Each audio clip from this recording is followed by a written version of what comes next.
Once again, it occurred to me how much I felt like a failure. This seemed to be the story of my life. Here I was, stuck on a fancy boat that was slowly sinking, and I was left here in a difficult situation by my wife and her two friends. Though I was not in charge of the boat, I thought that considering how heartbroken I was, perhaps going down with it made sense. As I thought about what to do next, my life flashed before my eyes. I tried to find any reason to keep going and survive this mess. My first tough relationship that started my feelings of being a failure was with Susan. At 18, I had just finished high school and went on a blind date with her. She had graduated from another school, so I knew nothing about her until we met through friends. It was a whirlwind romance. For 6 weeks, I was incredibly happy and in love with this lovely girl. She said she felt the same way, and I even started saving for a ring. One summer Saturday night, I took Susan to a nice restaurant to celebrate our 6-week anniversary. It might sound silly, but we were just kids then. We weren't in formal wear, but we were dressed nicely for our date. Halfway through our meal, a handsome young man in a tuxedo suddenly appeared. I had no idea who he was, but he dropped to one knee beside her and proposed with a dozen red roses. To my shock, ignoring me completely, she accepted. I was stunned and stepped outside to give them some time. I found out later that he was her ex-boyfriend, someone I knew nothing about. They left happily, and I was left with the bill. It felt like I was an extra in a romantic movie where the main actress starts dating someone new to move on, only to realize later she was meant to be with the main actor. I felt like I deserved some recognition for my part in this story. After dealing with my hurt from Susan's sudden departure, a few weeks later, I finally worked up the courage to ask Claudia out. We got along from the start. She was best friends with my cousin Bethany, and I had met her a few times before. We dated all summer until it was time for college. I was planning to study chemical engineering while she was focused on art appreciation. Our schools were not too far apart, about 30 minutes away in Raleigh, North Carolina, and Durham, North Carolina, so we tried to meet up whenever we could. On one of our dates, Claudia told me she had made a friend in her art class who was a talented photographer. He had an important photography project that would count a lot towards his grade that semester. He wanted her to be his model for artistic photos. She was excited about the chance to share images of herself as she truly was. Even though I didn't agree, she assured me everything was professional and that the project would be respectful. She mentioned she had already said yes to being his model. Claudia and I had a shared Google Drive, which her photographer friend didn't know about. He uploaded all his photos to that drive for her to see. Claudia forgot that I had the login details. When I looked at the images, I was shocked at how inappropriate some of them were. I had no idea that it was common for photographers to get too close with their models. Our relationship ended shortly after that. My cousin apologized for her friend's behavior. I felt like a fool. Wanting to try dating again, I joined a matchmaking site called Hinge. I met Keegan, who was full of energy. She probably used an old photo because the woman who met me at the restaurant looked different from her profile picture. Our date went well, and Keegan was easy to talk to. A week later, when we became close, I noticed she seemed more experienced than I was, but I didn't mention it. I wanted to keep our relationship smooth. She always met me at our dates. 2 months later, I insisted on picking her up for our next date, and she reluctantly agreed. When I arrived, she hurried out of her house and jumped into my car. I wondered why she was in such a rush and asked her what was wrong. That was when she revealed she was still living with her husband, who she said was separated, but not yet divorced. I saw a large man glaring at me from her house, and I had no idea about their situation. A few weeks later, new information came to light. My friends knew that Keegan had been seeing other guys behind my back. I only found out because a true friend pressured her into admitting it. When she finally told me the truth, it felt very insincere. "It's not a big deal, Steve," she said quickly. "Everyone else thinks it's fine." Naturally, I broke up with her, which caused a rift with many of my friends. The hardest part was finding her list of people she had been with. There were several names on it, including some I thought of as friends. I have a pretty good idea why her husband wanted to leave her. At least I managed to avoid that situation and keep my distance from drama. At this point, I was in my second year of college, working on my degree in chemical engineering.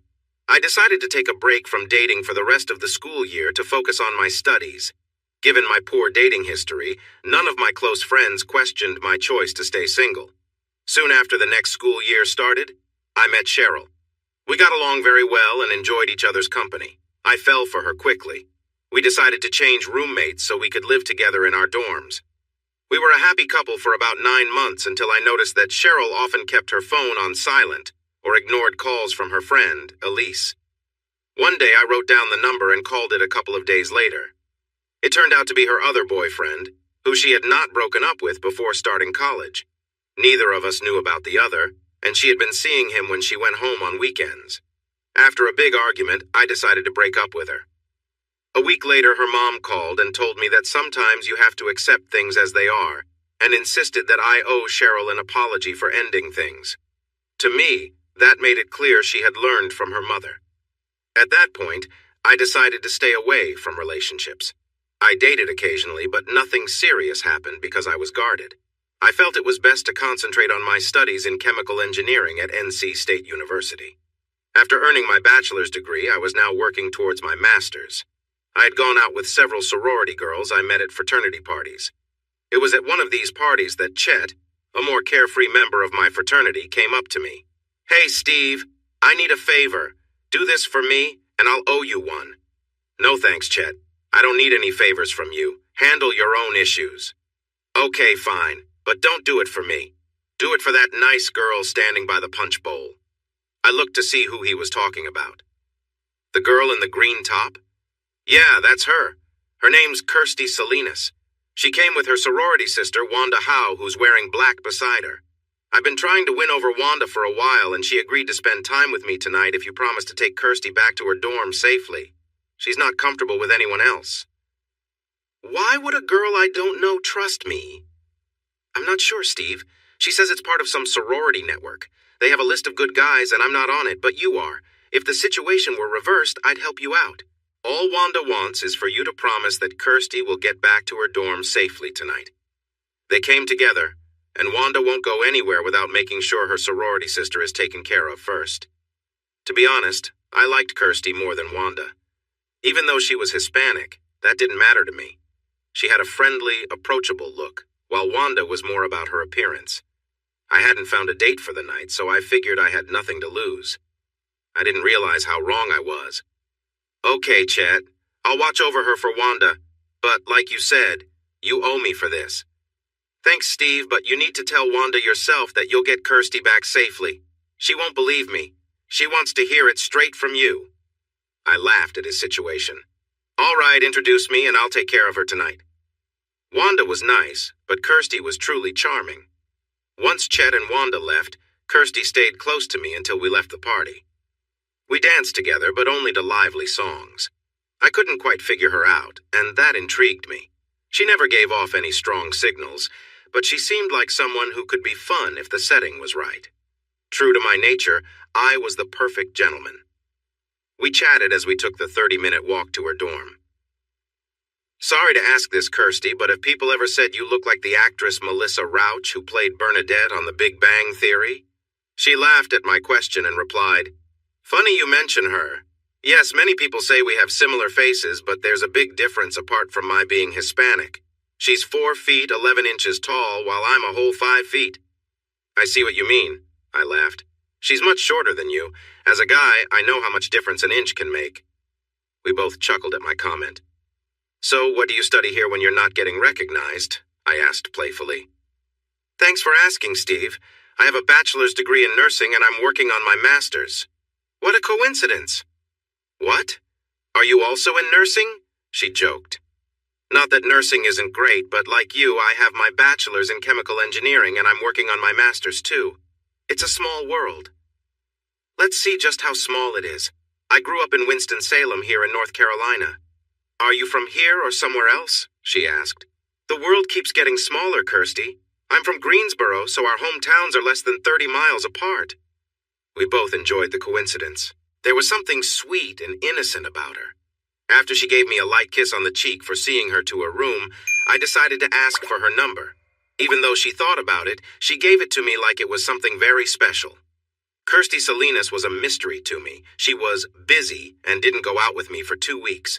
Every moment spent with her felt bright and exciting. She was a pleasure to be around and had a way of putting me at ease. I had read a self-help book that said, "Don't assume someone won't let you down, but trust that you can handle it if they do." Despite my efforts to guard my heart, the petite girl broke down the walls I had built. It took me 2 months to convince her to grow close to me, and when I did, I found out she was the rarest kind of person, someone who had never had that kind of relationship before. I was surprised. She was a true gem, but I had decided to avoid saying the L word for my own peace of mind, hoping she would say it first. But in the end, I lost that little game. I couldn't hold back. From that first gentle kiss on the cheek, I couldn't focus on anyone but her. I shared with her how I had felt let down by love in the past. I opened up about the times when my feelings had been hurt. After I finally told her how I felt, when she replied with the same words, I saw the true depth of her feelings, promising me loyalty and trust, vowing she would never hurt me like others had.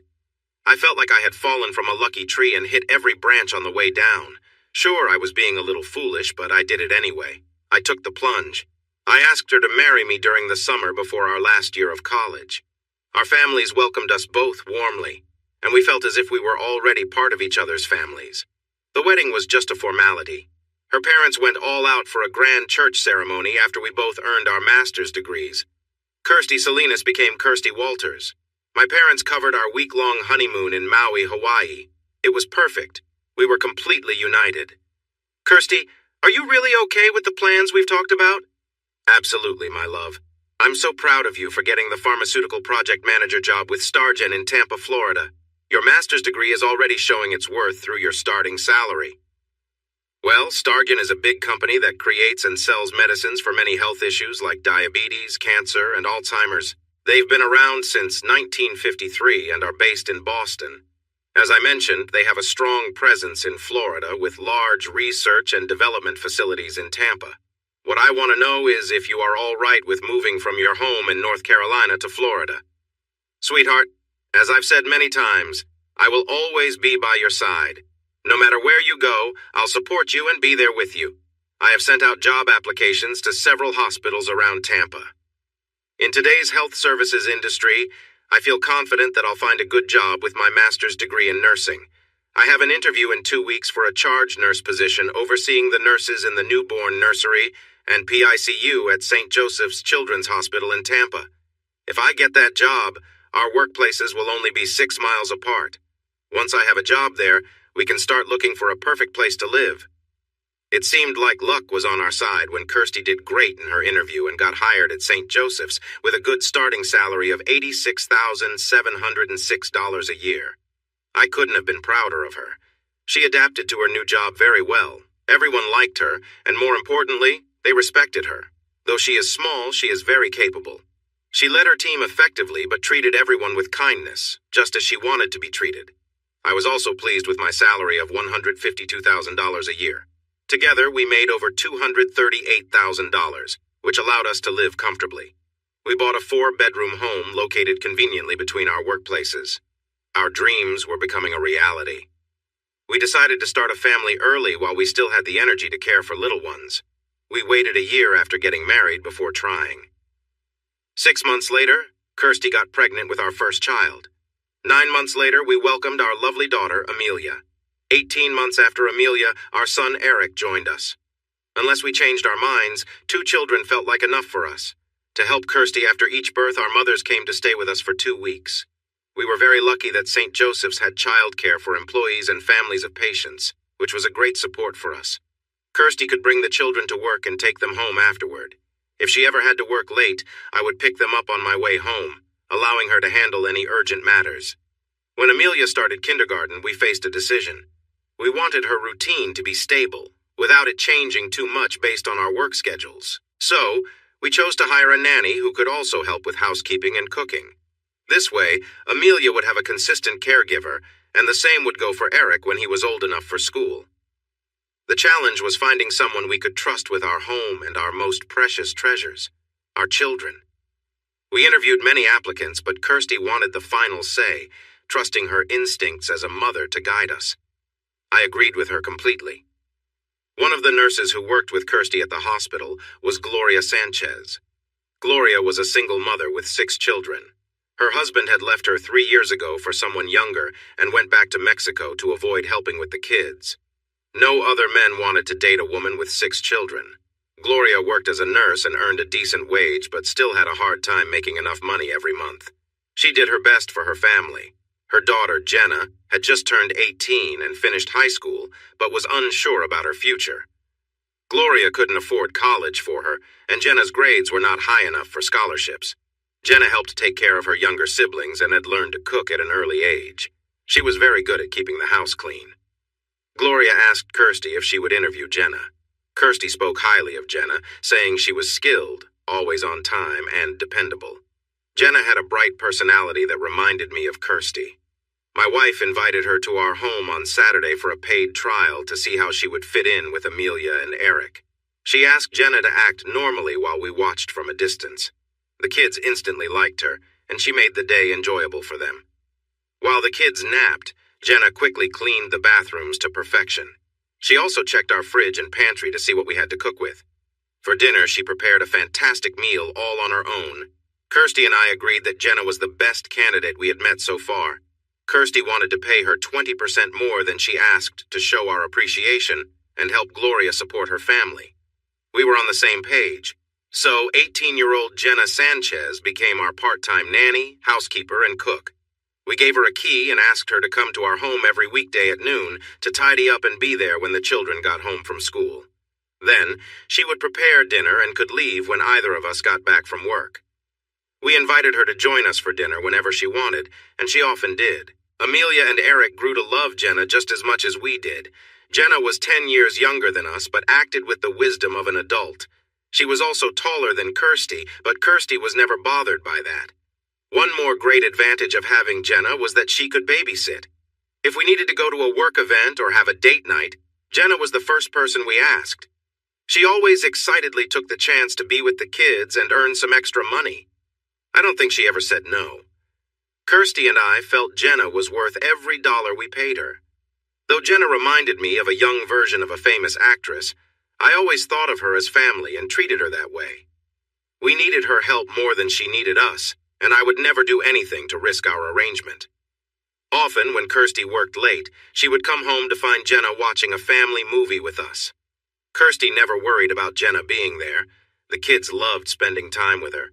Once Eric turned 1, we started paying Jenna to look after the kids on summer weekends, while Kirsty and I took scuba diving lessons. We became certified divers and learned to appreciate the ocean in new ways. We joined other divers on boats near Madeira Beach and traveled to Central Florida for cave diving training at Ginny Springs.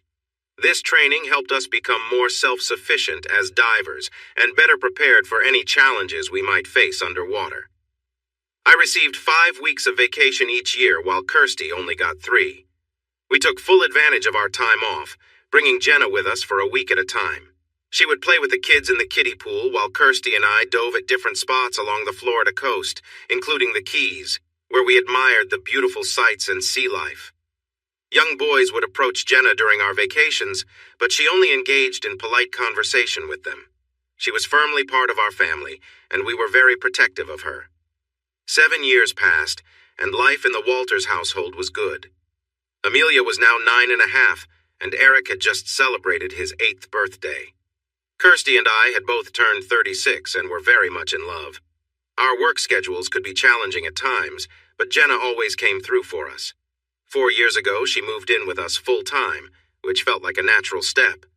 Jenna occasionally went on dates and sometimes brought her dates home, but she never seemed to develop any strong relationships. We even tried to set her up with some good young men we knew, but nothing clicked for her. We asked her if she was interested in women, but she quickly said no. Jenna took the kids to their various activities and practices. Being bilingual, she taught them enough Spanish to understand basic conversations, even if they couldn't speak it fluently. Steve, I met the most interesting woman a few weeks ago, Laureen Belvedere.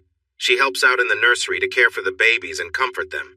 She doesn't have children of her own and says that volunteering helps fulfill her nurturing side.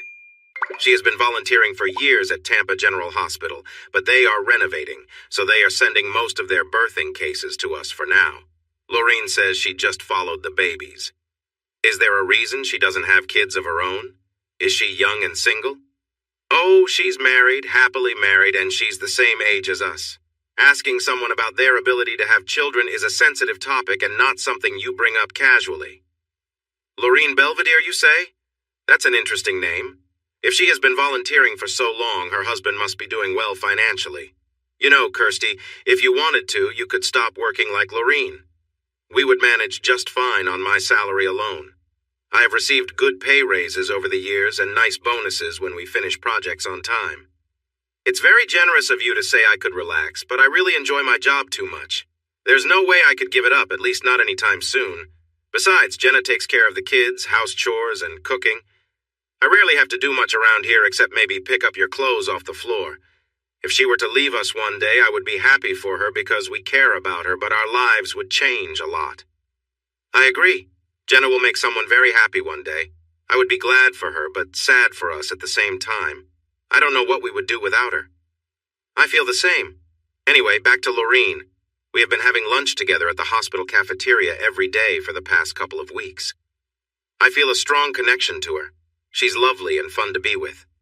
She invited you and me to meet her and her husband, Christopher, this Saturday night at the Fly Bar in Lafayette Arcade, their treat.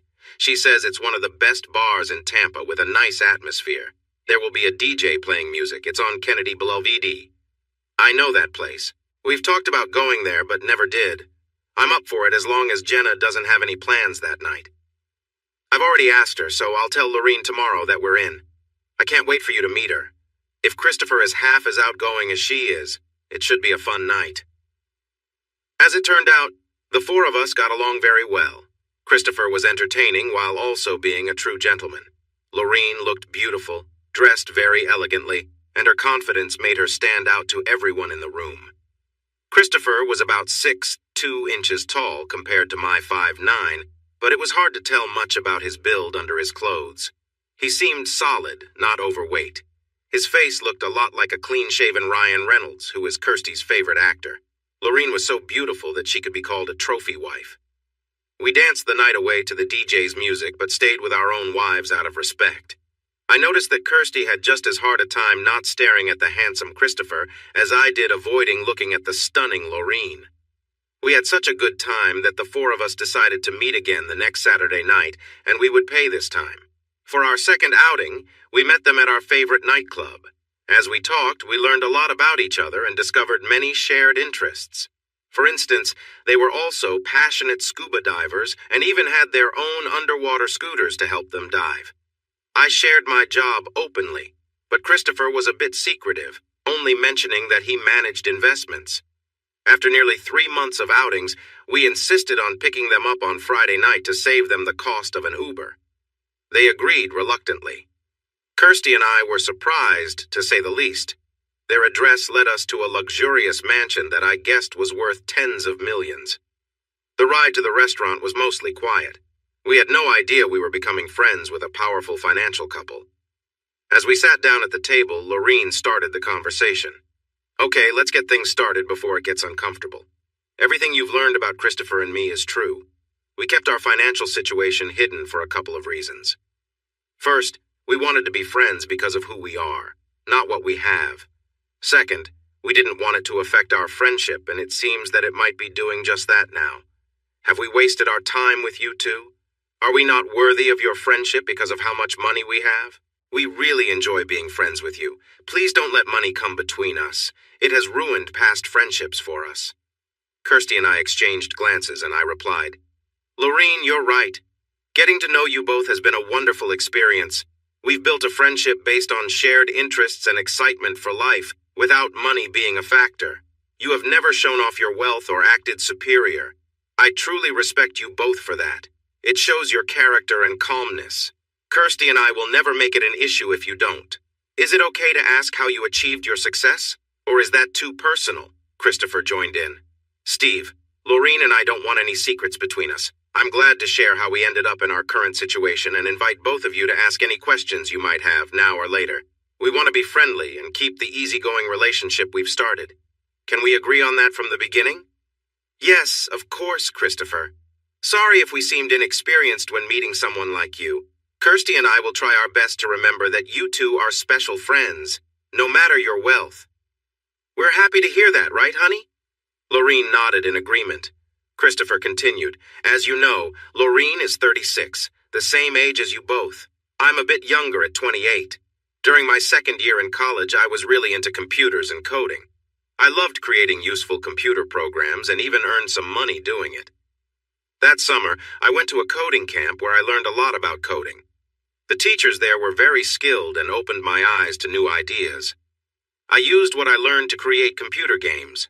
I started tinkering with graphics and even sold some characters I came up with to popular game companies. My creations got a lot of interest and people wanted more. That's when I realized I could make my own game from scratch and earn more from that than from just selling smaller pieces.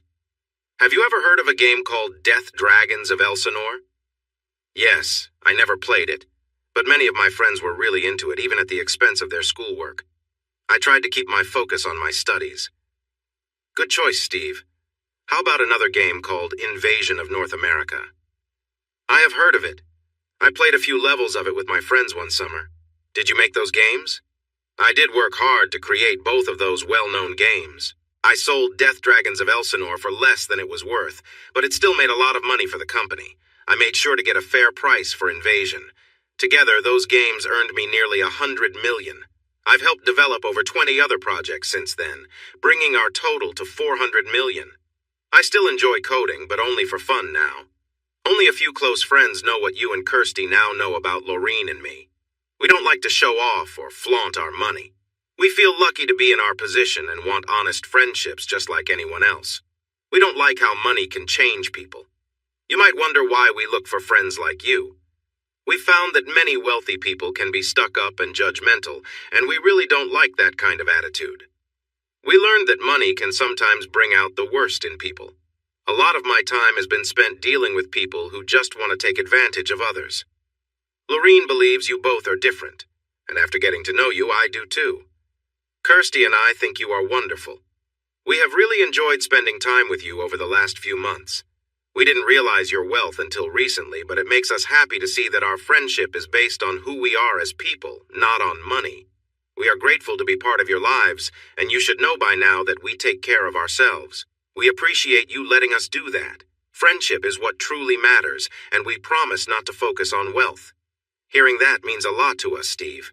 I hope money never gets in the way of our friendship. Lorene always talks about you two after we meet, and I know how selective she is about friends. Now that we've cleared the air, maybe we can go on more adventures together. We've planned to visit the Tampa Zooquarium after we leave here.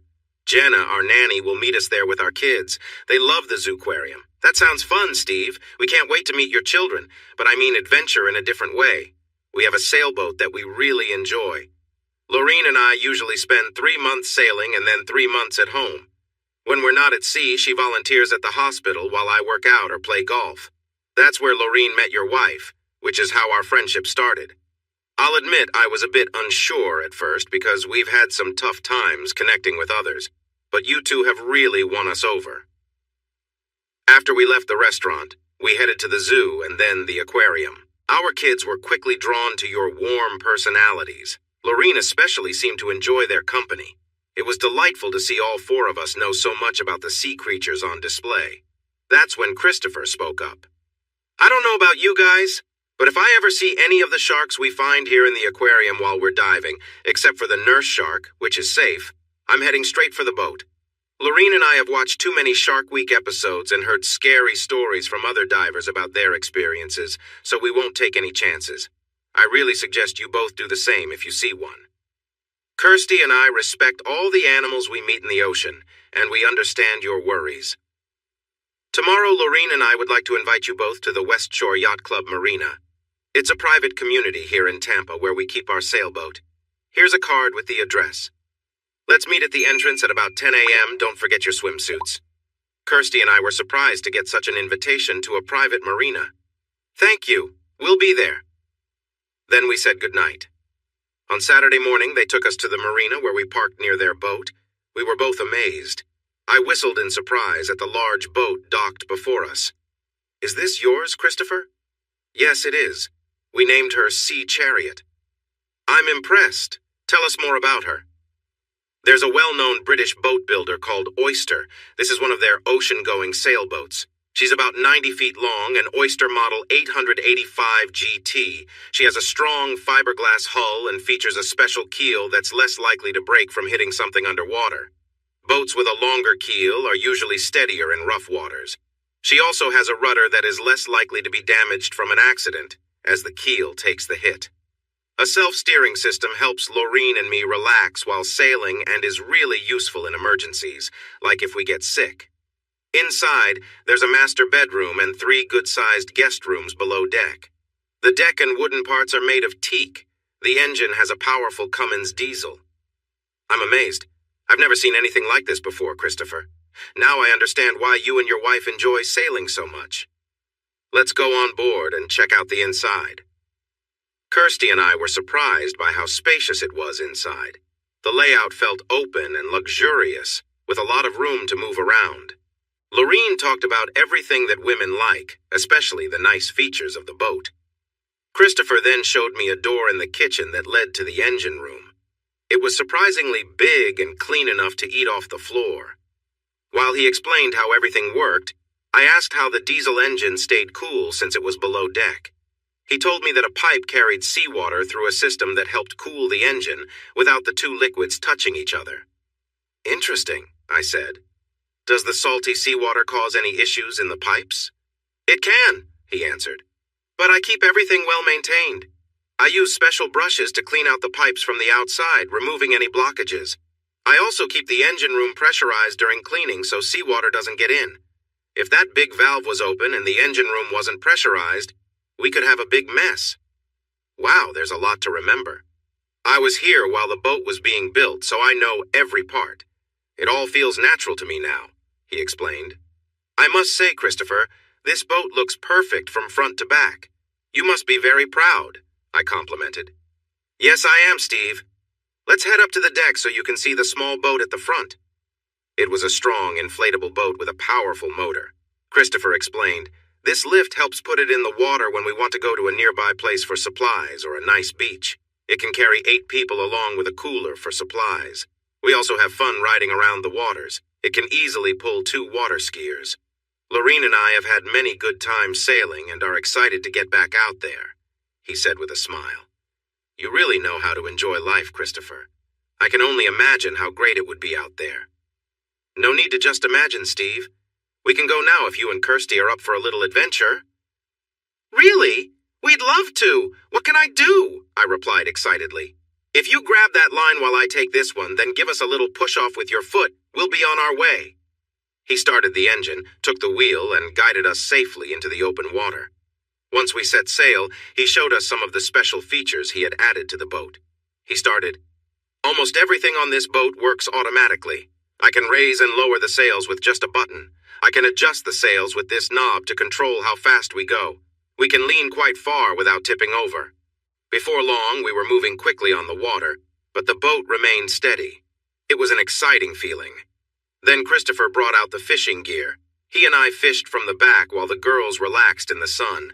We caught several king mackerel and prepared them to grill. The girls cooked the fish beautifully, and we enjoyed a wonderful meal fresh from the sea. It was a great day. We did not get back until 9 p.m. Laureen had an idea. If you're interested, Christopher and I would love to take all of us scuba diving tomorrow. There are some amazing coral reefs nearby where we can anchor. The weather looks perfect for diving, nice and calm. What do you think? We would love to go, Kirsty answered, but our air tanks need to be filled. Not a problem, Christopher said. We have a small air compressor on board that can refill a tank in less than an hour. Just bring your gear. It will be a lot of fun, and don't worry about food. We have plenty stocked up. It was another beautiful day. The girls chose modest swimwear again. Laureen looked stunning, and I tried not to stare. When Christopher and I were getting ready in our scuba gear, we took off our shirts for the first time. The first thought anyone would have seeing him in swim trunks was that he was very fit. His well-toned body made me feel a bit envious. As we dived, we saw married couples exploring the reef at a depth of 50 feet. We kept an eye on the anchor line as it was the only way to find our boat, which swayed gently in the water. It was a fantastic experience being with just 4 people. unlike larger groups of 25 or 50. We enjoyed every detail the reef offered. I managed to catch 2 lobsters while Christopher caught a few good-sized grouper. We planned to have everything for dinner later. After our first dive, we relaxed in the sun to dry off before heading to our next diving spot, which was a tugboat wreck sitting upright on the ocean floor at 70 feet. We made it home by 9 p.m. again, feeling wonderful about our day. Jenna had already put the kids to bed. She gave us a hug before going back to watch a movie on our home theater. Kirsty and I decided to go to bed. I shouldn't have been too surprised. She approached me in the bedroom with more energy than she had in a long time. "Did you enjoy the view on the boat today?" I asked playfully. "Not any more than you did with Laureen," she replied.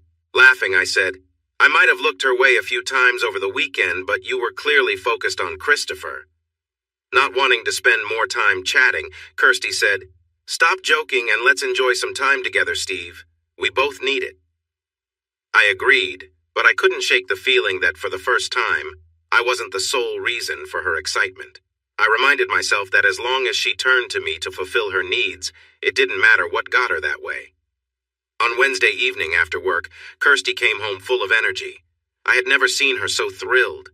"Honey, you won't believe the invitation we got today." "An invitation? For what?" "Sailing. Laureen said she and Christopher had more fun with us last weekend than with anyone else.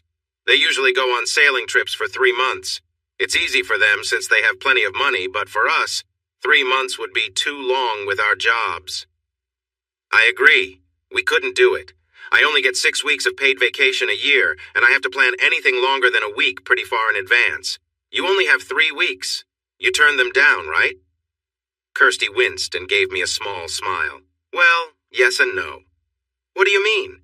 There's no way we could manage that time off without risking our jobs."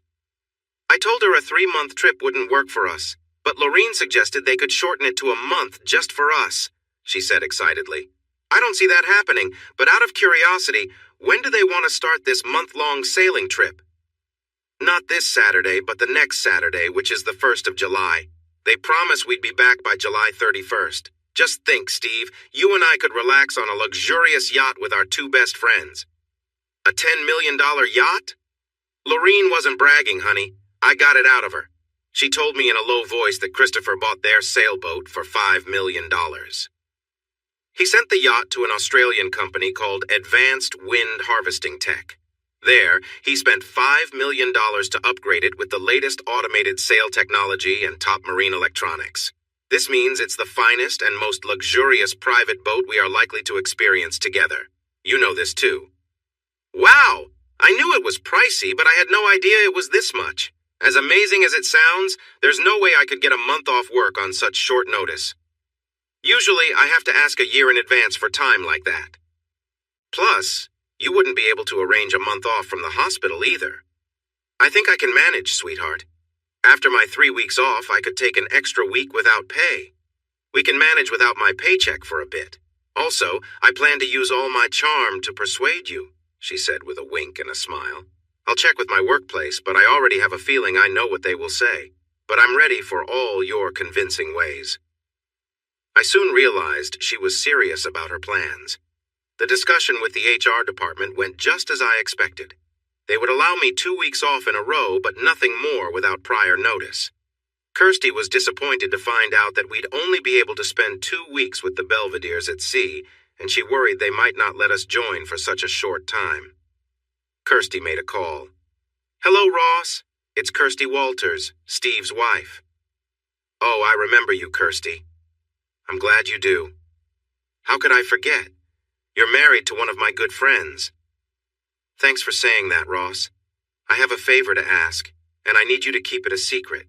Can I count on you?" "That depends on what you're thinking, Kirsty." "I want to plan a surprise vacation for Steve. He is the best husband, and I want to treat him if I can. We have a chance for an incredible month-long trip, but that needs permission well in advance. Steve put in for 2 weeks, but that's all." "Yes, he mentioned the sailing trip to me at lunch recently. That's exactly what I want to discuss. Remember when your kids were born and you wanted extra time at home after they arrived?" "Yes, I do." "And wasn't it Steve who helped you out by taking on your 2 weeks off so you could have the time you needed?" "That's correct. and I told him how much I appreciated that. Well, Ross, could you help Steve by taking his hours for 2 more weeks after his leave? That way, he can have a full month off like you did. I can do that, but it means I will have to use 2 weeks of my own vacation time to cover him. Isn't that similar to what my husband did for you when you needed help? He sighed. You're right, Kirsty. I owe him. I'll tell him tomorrow that I'll cover for him like he did for me. No, Ross. Please don't mention this to Steve. He can't know I called you. I want to surprise him with the news while we're on the trip, and that you're helping him out. Don't spoil my surprise, she begged. Understood. I won't say a thing. I hope you both enjoy your sailing trip. I will handle everything with HR and our boss without Steve finding out. 3 days later, Kirsty excitedly shared that we were going sailing with the Belvederes for 2 weeks. She kept my extra time off to herself for now. She promised to make me very happy every day we were away. That thought made me look forward to the trip. Kirsty and Lorene did some shopping before our trip, and I was told that everything would be ready for me. All I had to do was show up. I had never seen Kirsty so excited about anything like this vacation. I knew it would be a real adventure for us, unlike any we had before. I told Jenna and our 2 kids, Amelia and Eric, that this would be an adult-sonly trip. We trusted Jenna to manage everything while we were away. I gave her enough money for shopping and a credit card for any emergencies.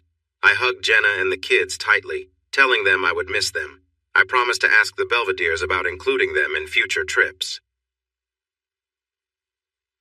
Day 1. On the 1st of July, I untied the ropes as we set sail on the open ocean.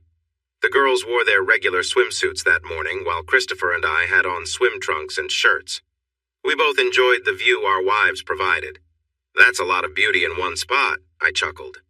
He nodded in agreement. Christopher explained how to operate the sailboat in simple terms. He showed me how to drop and raise the anchor, telling me it would be one of my jobs on board. I was glad to help.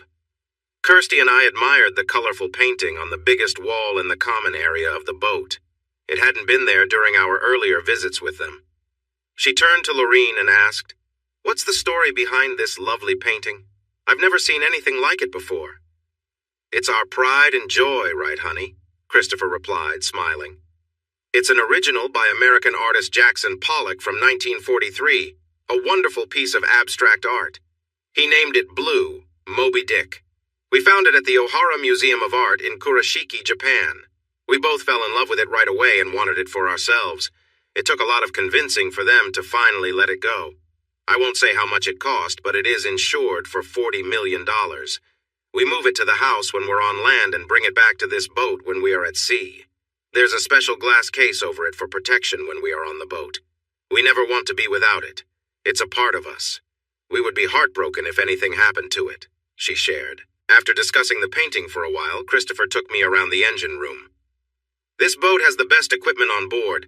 For instance, over on that wall is a water maker that turns seawater into fresh water. It can produce up to 400 gallons a day. Our hot water system uses heat from the engine exhaust to warm the water. The diesel engine powers the propeller and the generator. We have enough fuel to last 6 weeks.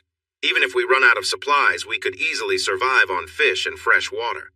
On the other wall, there are the emergency shutoff switches. That big black switch disconnects the batteries and the generator from the boat's power. If there's an electrical fire, we pull that switch, but it's a last resort because it also turns off our emergency system that helps others find us if we have trouble.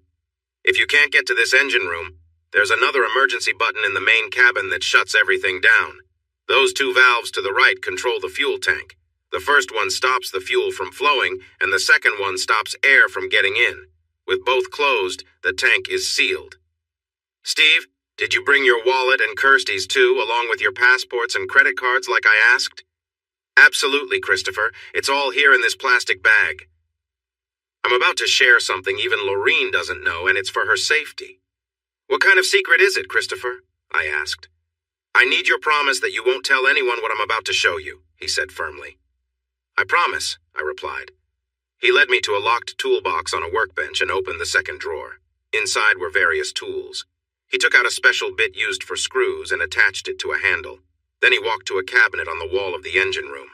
Using the bit, he removed 3 screws. The cabinet had hidden hinges, which he carefully pulled away from the wall. This revealed the inside of the boat and the back of the cabinet. He unscrewed 3 more screws and opened a panel door, revealing a hidden space. He took out a box that fit perfectly in that space. Steve, as a scuba diver, you probably know about waterproof Pelican boxes. This one is a Pelican air case that holds our valuables, cash, credit cards, and some gold and silver coins. In some places, US dollars aren't accepted, but gold and silver are. I keep 100 1-ounce gold coins and 100 1-ounce silver coins in here. We can store your passports and valuables together. If someone were to board the boat, they'd never find this hidden spot. We've had some scary moments over the years, but we've never been boarded by pirates or thieves. When he opened the case, I saw rolls of gold and silver coins among stacks of cash and other valuables. I added our items to the mix. There was plenty of space. He quickly put the waterproof box back, secured the panel, and pushed the cabinet back against the wall, screwing it back in place. The front of the cabinet looked normal, filled with oils and supplies for the engine room. I was impressed by his careful planning. It's wise to be careful and prepared, Christopher. You really have thought this through. I try my best. I also have some tools on board that I've never had to use, so I won't show you where they are, he said with a laugh.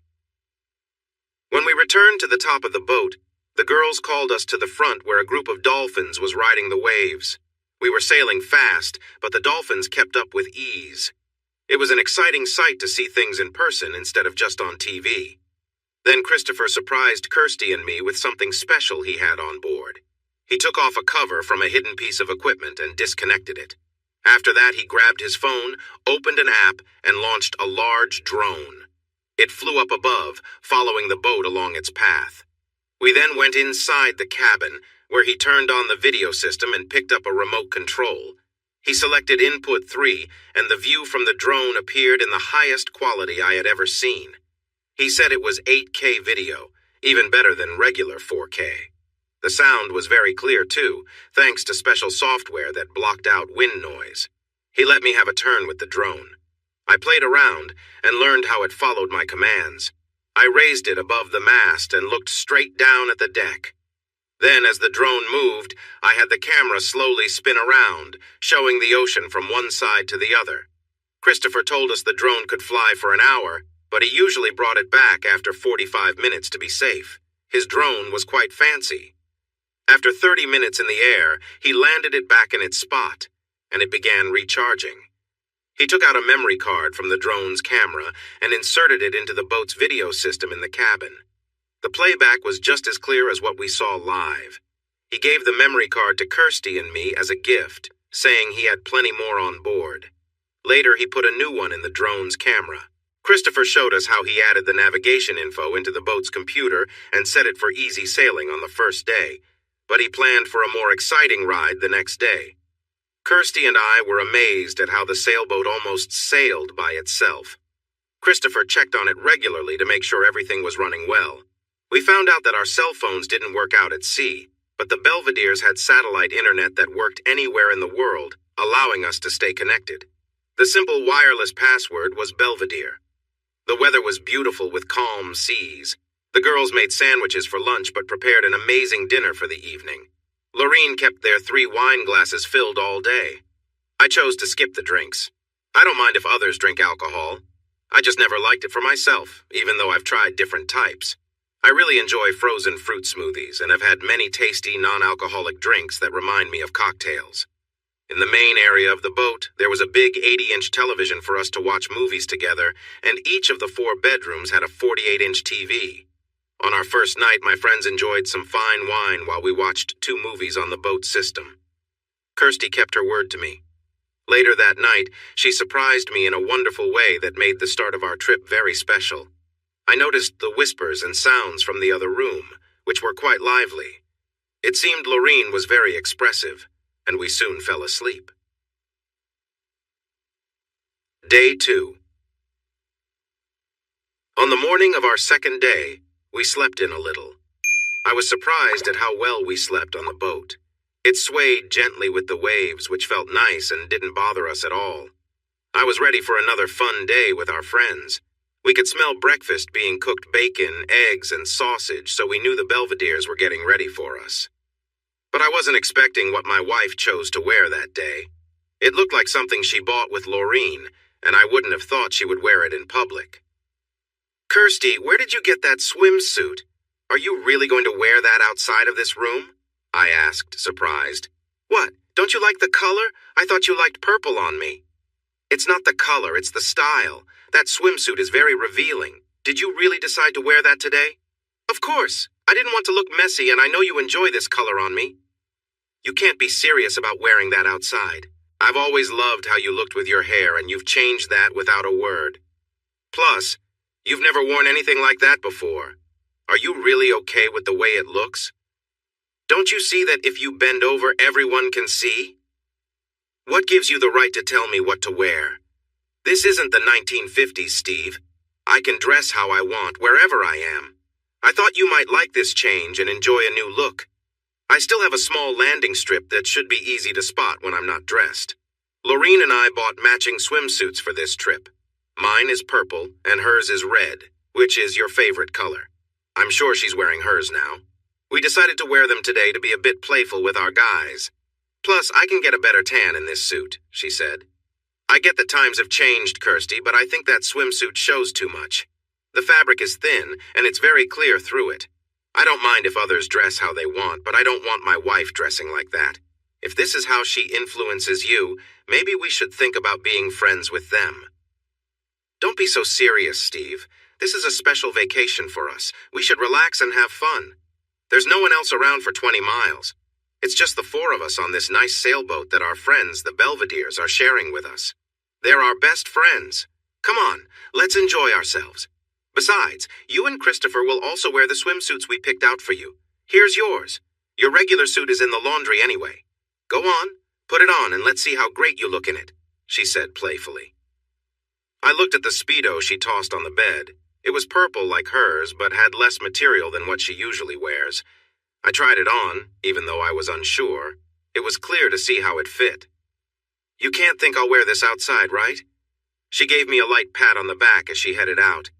"You don't have a choice, sweetheart. I'll give you a moment. You look fantastic. Don't keep us waiting. I'm sure breakfast is ready. Let's not let it get cold." She left me to think, feeling overwhelmed by it all. I think the girls thought surprising me would stop any complaints I might have had. I looked around but saw that I had no other swimsuit to wear besides the Speedo I already had on. I didn't like being in this situation. I felt uncomfortable with her walking around in such little clothing in front of Christopher. It didn't matter that they were best friends. So, I took off the Speedo, used my pocket knife to cut it into pieces and threw it away. Then I looked for a pair of boxers and shorts I had packed. These would be fine if they got wet. I put on a t-shirt and went to the kitchen for breakfast. When I entered the kitchen, I saw a sight that could catch anyone's attention.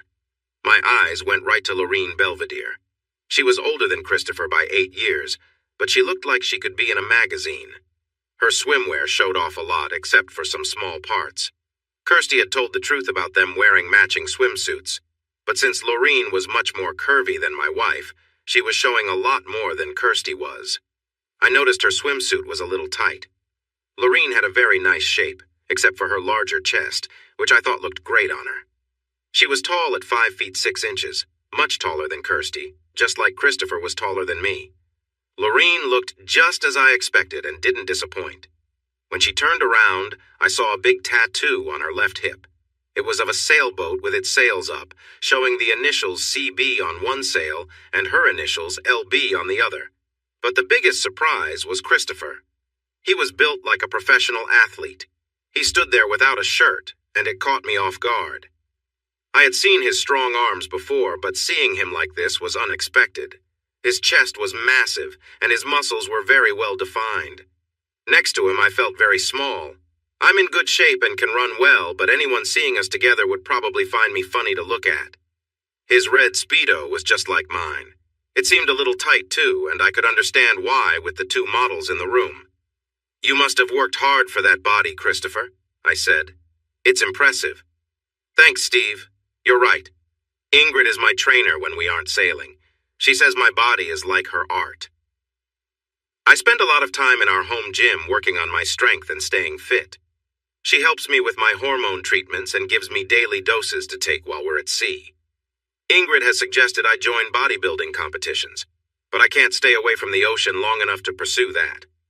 One of the rooms on the ship has become my gym away from home, and I exercise every day to keep in shape. Lorene seems to like how I look, and that's what matters most to me. I noticed Kirsty looking at Christopher a bit too much. When I caught her, she gave me a shy smile, showing she felt guilty. She also commented on what I was wearing. "Why are you dressed like that? What happened to the swimsuit I bought you? You looked great in it." "I'm sorry, but it was too small and tore when I tried to adjust it. So, no swimsuit for me this trip," I said with a smile. "It tore? That was supposed to be stretchy fabric. That sounds strange." "Take a look in the trash if you want. It tore, so I helped it a bit more. I'm fine with what I'm wearing." "Well, I don't like what you're wearing. You need to dress down a bit. At least take off your t-shirt." "I don't think I'm wearing too much, Kirsty. You might be the one who isn't dressed enough." I glanced outside and said, "It's such a beautiful day. I think I'll just eat on the deck." With that, I left the crowded area. A few minutes later, Lorene arrived with a big glass of orange juice. "Kirsty told me you like OJ with breakfast, so I brought you some." I was standing while eating. "I only have 2 hands, Lorene, and I need them to hold my plate and fork." "That's okay, Steve. I'm happy to stand here with you and enjoy this lovely morning." She moved in front of me, making it clear she wanted my attention. I walked to the side of the deck, leaned against the railing, and looked out at the sea. She didn't seem bothered and came to stand beside me.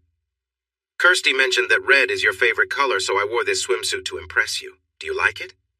Not wanting to hurt her feelings, I thought carefully about my reply. "You look amazing, Lorene. Any man would admire you. I hope you understand, but I need to look away. I will never do anything that my wife wouldn't approve of, so I can't allow myself to be attracted to you if I expect my wife not to be attracted to your husband, although I think it might be too late for that already." Kirsty was right.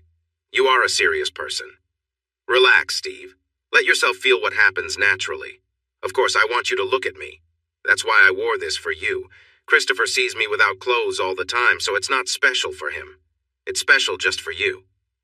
If that's true, then that means my wife is trying to attract someone else right now. Here's my plate, Lorene. I don't feel like eating anymore. I'll skip the juice for now, if that's all right. I think I'll just take a walk on the deck for a bit, if you don't mind." She didn't answer. "You're right, Steve. It's too nice a day to stay inside. We'll all come out to join you when the kitchen is cleaned up." Then she took my plate and went inside. I felt uneasy. Why? Lorene didn't directly approach me, but she clearly wanted to get my attention. Was that what the women were trying to do? Getting the attention of each other's husbands and then going back to their own partners later? Hadn't I thought about this before? If that's the case, why did it bother me? Am I being too strict like they say? I decided to push away those negative thoughts and keep watching, looking for patterns. After all, they had kindly invited us on this trip without asking for anything in return. One different thing about the boat was that it had set up a large, colorful sail which was speeding us along. We were facing about 11½ feet waves in the open sea. The medicine we had put on 2 days before was working well to stop seasickness. On this second day of sailing, I was getting used to the movement of the boat and was able to cope well. True to her word, Lorene and the others came out to join me in about 15 minutes. No one had a problem with me not helping in the kitchen. The women relaxed on lounge chairs on the deck. Christopher flew the drone again as we sailed toward our first stop. He was making it do fun tricks, entertaining the girls. He even buzzed near me a couple of times, but I just ignored it. When he saw I wasn't reacting, he stopped. I put on sunscreen to protect my skin from the sun. Then, I found a chair in the middle of the boat and started reading a novel I had been meaning to finish for a long time. After he tired of the drone, Christopher spent the rest of the day laughing and joking with the girls. I noticed Kirsty wave her hand to me, inviting me to join them several times. My interest didn't need encouragement. I could handle things with Kirsty well enough without being distracted by thoughts of anyone else. I looked at my phone and saw an email from my coworker, Ross Gertzke. He wished me a great time on my sailing vacation. He mentioned that there were no urgent issues at work and that I should just relax. Each evening, Jenna sent us short videos of Amelia and Eric sharing their day and how much fun they were having without us around. Jenna also sent her love and said she missed us a lot, looking forward to having us back safe at home. Aside from Kirsty, Jenna is one of the kindest and most thoughtful people I know. We're lucky to have her in our lives. Throughout the day, Kirsty expressed her disappointment that I was keeping my distance from the group. She called me rude and said I was hurting their feelings. I didn't respond to her comments, which only frustrated her more. Christopher asked me to do my job and drop anchor as we neared the Turks and Caicos Islands. The sails were automatically stowed away and we all felt excited to finally stop and enjoy the view. We had a nice dinner and I helped clean up this time. I tried to keep my gaze on Kirsty, avoiding looking at Laureen and Christopher as much as I could, but I remained friendly in our conversations. Since the sun stayed up until almost 9 p.m., we decided to scuba dive around the nearby coral reefs. Christopher surprised us by bringing out 4 underwater scooters instead of the 2 we expected. He turned to Kirsty and me. "So, you two have heard Laureen and me talk about these scooters. You've also mentioned you've rented scooters before during dives. We aren't giving them to you, but you are welcome to use them anytime you like. These are the Scuba Jet Pro, which can go up to 5 miles per hour when fully charged and last between 2 to 4 hours. They have a tether to help you keep hold of them. What do you say? Are you interested?" "Oh, we're definitely in, Christopher. Thank you and Laureen for thinking of us. This dive will be even more fun than we thought," I replied excitedly. The Elkhorn coral was stunning and in excellent shape. The colorful underwater life was incredible. We spent all our time enjoying the dive, sharing stories about the amazing sights we'd seen. We had a great time with the scooters. It was nearly a perfect experience. Christopher managed to catch more than a dozen fish, showing off his haul on deck.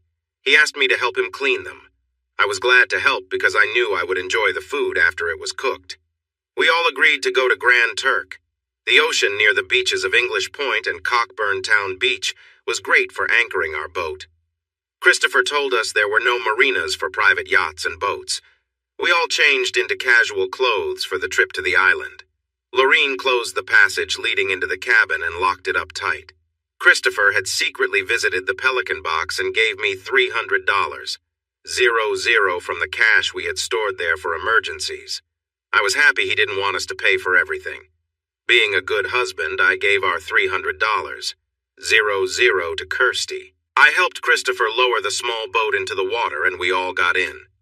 He mentioned there was a public dock at Cockburn Town for landing. Customs met us at the dock. They spoke English and accepted US dollars. We learned that boaters must follow the same passport rules as air travelers, so we needed valid passports. Lucinda, the customs officer, also told us that any drugs illegal in the United States or the United Kingdom were likely illegal in the Turks and Caicos too, with heavy penalties for possession. Since we had nothing to declare, we went shopping. The girls explored several stores while Christopher and I looked for some snacks, especially fresh pineapple. On the way back, the girls excitedly shared what they discovered. I handed up the groceries and secured the small boat. Christopher lifted it onto the deck, and after some more wine and friendly talk, we all settled in for the night. As I expected, Kirsty was eager for some time together. We took turns showing our affection for each other, ensuring we enjoyed every moment. We shared sweet laughs as we communicated and enjoyed our time together. Kirsty joked that there should be a new word for happiness, and I couldn't disagree with her. Day 3. The next morning, I was pleasantly surprised when Kirsty woke me up with a loving gesture. For some reason, she seemed more interested than ever. I thought I understood why, but I reminded myself it didn't matter where her enthusiasm came from as long as she shared it with me. After we spent some time together, we both took showers to start the day fresh. She wanted to shower first to help Laureen with breakfast. When I stepped out of the shower, I found a surprise waiting for me. A brand new swimsuit was on the bed, and my wife was there holding a glass of wine. I ignored the swimsuit and checked the drawers and closet. All my clothes were missing. It seemed she had put them somewhere else. "This isn't funny, Kirsty. Where are my clothes?" "Everything you need for today is on the bed, sweetheart. Laureen and I picked out a new swimsuit for you yesterday. I'm sure it will fit you perfectly," she said. As I told you before, I don't want to wear that. I just want my regular swim trunks or the same shorts I wore yesterday. I'm sorry, but the laundry is still not done. Everything is being washed except for this new swimsuit. We both think you will look great in it. Just try it on, she insisted. And why aren't your clothes in the wash too? Most of my clothes are being washed as well, except for a few items. If you really don't want to wear the new swimsuit, you could wear one of mine instead. This is getting silly, Kirsty. I won't wear your clothes, and aren't you starting early with the wine? If you won't wear my clothes, then you should wear the swimsuit. Come on, Steve. Don't be such a spoil sport. We've been having fun with our swimsuits. Now it's your turn. I love the wine here. They brought some really nice bottles. I feel like I can relax on this trip without worrying about anything. Enjoying life is a gift, after all. I see. And what about your top? You're not going out like that, are you? I sure am. We all agreed yesterday that today would be a day without tops for the girls and without shirts for you guys. Don't forget to put on sunscreen. I never agreed to that. You silly man. The three of us chose together, so your vote wouldn't have changed anything anyway. Come on, Steve, just relax and have some fun like we are. I really don't want you to go out like that today. I can't control everyone else, but I should have a say with you. I'm not going to be the only one dressed differently today, Steve, so get used to it. Remember how much fun we had last night? It was great, and we all enjoyed ourselves because of what we wore. This should make it even more exciting for us. You know you're curious about how Lorene would look. I see where your attention goes when she's around. Come on, be a good sport and join us in this enjoyable adventure. I'll say it again, Kirsty. I don't want you to dress like that outside. If you do, it will really bother me. You promised you would do everything you could to make me happy on this trip. You dressing that way will make me unhappy, and I don't like feeling tricked into wearing this tight swimsuit. Just the thought of you being exposed in front of Christopher is hard for me. Please don't go through with this.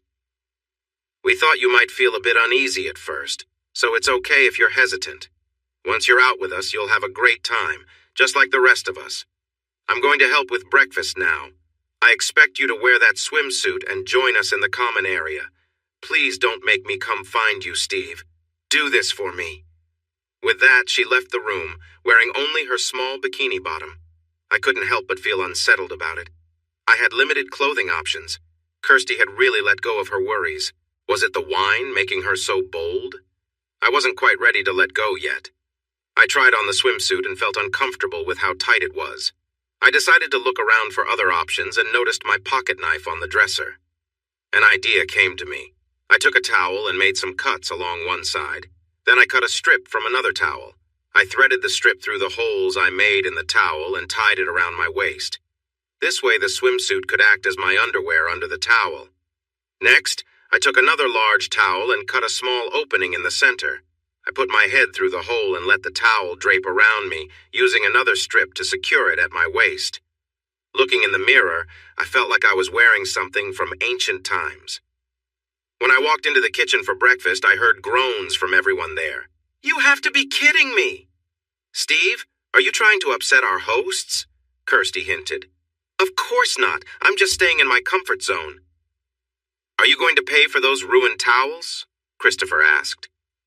I'll take the cost of your towels off the price of my missing clothes, I replied. I could see their disappointment as they all rolled their eyes at me. Lorene was wearing very little. I was struggling to keep my cool being around her like this. Christopher seemed too happy to stare at my wife. Even though Kirsty was short like a pixie, she looked good in every way and was lovely to anyone who saw her. Christopher, could you help me out here? Just man to man as friends? What do you need? He asked without much interest. For some reason, our wives have decided to show off, and I'm not okay with it. Kirsty is not going along with it for me because I asked her not to. So, if she is showing off today, it seems like she wants your attention, and that bothers me. I promised to ignore Lorene so I can discourage this behavior, and I would appreciate it if you could do the same with Kirsty. Steve, I'm a man, and I can't help but notice. If a woman wants to show off and I'm around, I can't just look away. And I don't mind if the ladies want to show off a bit. You can freely enjoy Lorene's beauty. You won't hear any complaints from me. I understand. If that's how it is, I'll just keep my distance from both of them. At least one of us is trying to keep things a little less lively. The disagreement was clear. Lorene tried to change the subject to ease the tension. "Breakfast will be ready in about 10 minutes, she said. "We have plenty for everyone." Eager to leave, I poured myself a big glass of orange juice. "Don't worry about fixing anything for me. I'll just go up on deck and enjoy this juice for breakfast. You three take your time and make what you want. Call me when you're done. I'll handle the cleanup in the kitchen myself so you can relax and enjoy your day." With that, I quickly left the kitchen, leaving the three of them behind, much to their surprise. Kirsty followed me quickly. "You embarrassed me in front of them, Steve. Stop acting so stiff. Go back down and say sorry to our friends. You look silly wearing those towels. Just take them off and join in." "You think I embarrassed you? The most embarrassing moment I ever faced happened when another man asked my then girlfriend to marry him right in front of me, and she said yes. I couldn't believe it. I felt like asking Kirsty why she was doing this. Wasn't I enough for her? It seemed clear to me that someone else had caught her attention. This is not the same thing, and you know it. She chose someone else, but I'm not going anywhere. This is just about being free and comfortable with our bodies. You're making a big deal out of nothing. You better say sorry to them soon. Just relax and have fun with us. We want you to feel included. Remember, you have a few minutes." I took my time sipping my orange juice and enjoying the lovely view from the boat. I ignored the time and stayed for about 25 minutes. Eventually, the others came to join me on deck, clearly annoyed with me. "We made a mess in the kitchen. You wanted the fun, so now cleaning up is your job," Kirsty said with frustration. "Sure, thanks. I really appreciate it. Now, if you'll excuse me, I'm going to enjoy some quiet time while I clean. Any task worth doing is worth doing well." The fact that I seemed to enjoy their punishment made them even angrier. I had not been in the kitchen for long when Lorene came in, teasing me about wanting to help. "I'll be happy for your help if you cover up while we work together. Do we have a deal?" "No deal," she replied with a grin. "Don't forget that Christopher and I own this boat. I can be wherever I want, and I want to be here with you while we clean." "Excuse me, Lorene, I need to step away for a moment," I said quickly before heading to the bedroom I shared with Kirsty. I grabbed a book and locked myself in the bathroom. 30 minutes later, Kirsty knocked on the door. "Why do you have to act so childish? You can come out now. We finished cleaning the kitchen. We're going scuba diving again, and you don't want to miss that. Come on out and get your gear on so we can all have fun together." With that, she left me to think. Finally, I made my way back to the deck where they were putting on their diving gear, ready for the adventure. I searched through my gear storage and found my dive skin. It's a thin, snug, one-piece suit made from stretchy, breathable material. Its main job is to protect my skin from anything that might irritate it underwater, like jellyfish. I went back to our room and hid my toga outfit where nobody would find it easily. Then I put on my dive skin over my small swim trunks. The dive skin covers me better than just the swim trunks. On the deck, no one had a problem with me wearing the dive skin, which was a relief. Kirsty and Lorene put on their buoyancy compensators, or BCs. These are jackets that can hold air, and the air tank is attached to them. The diver adds air to the jacket to help float in the water, balancing the weight of any gear.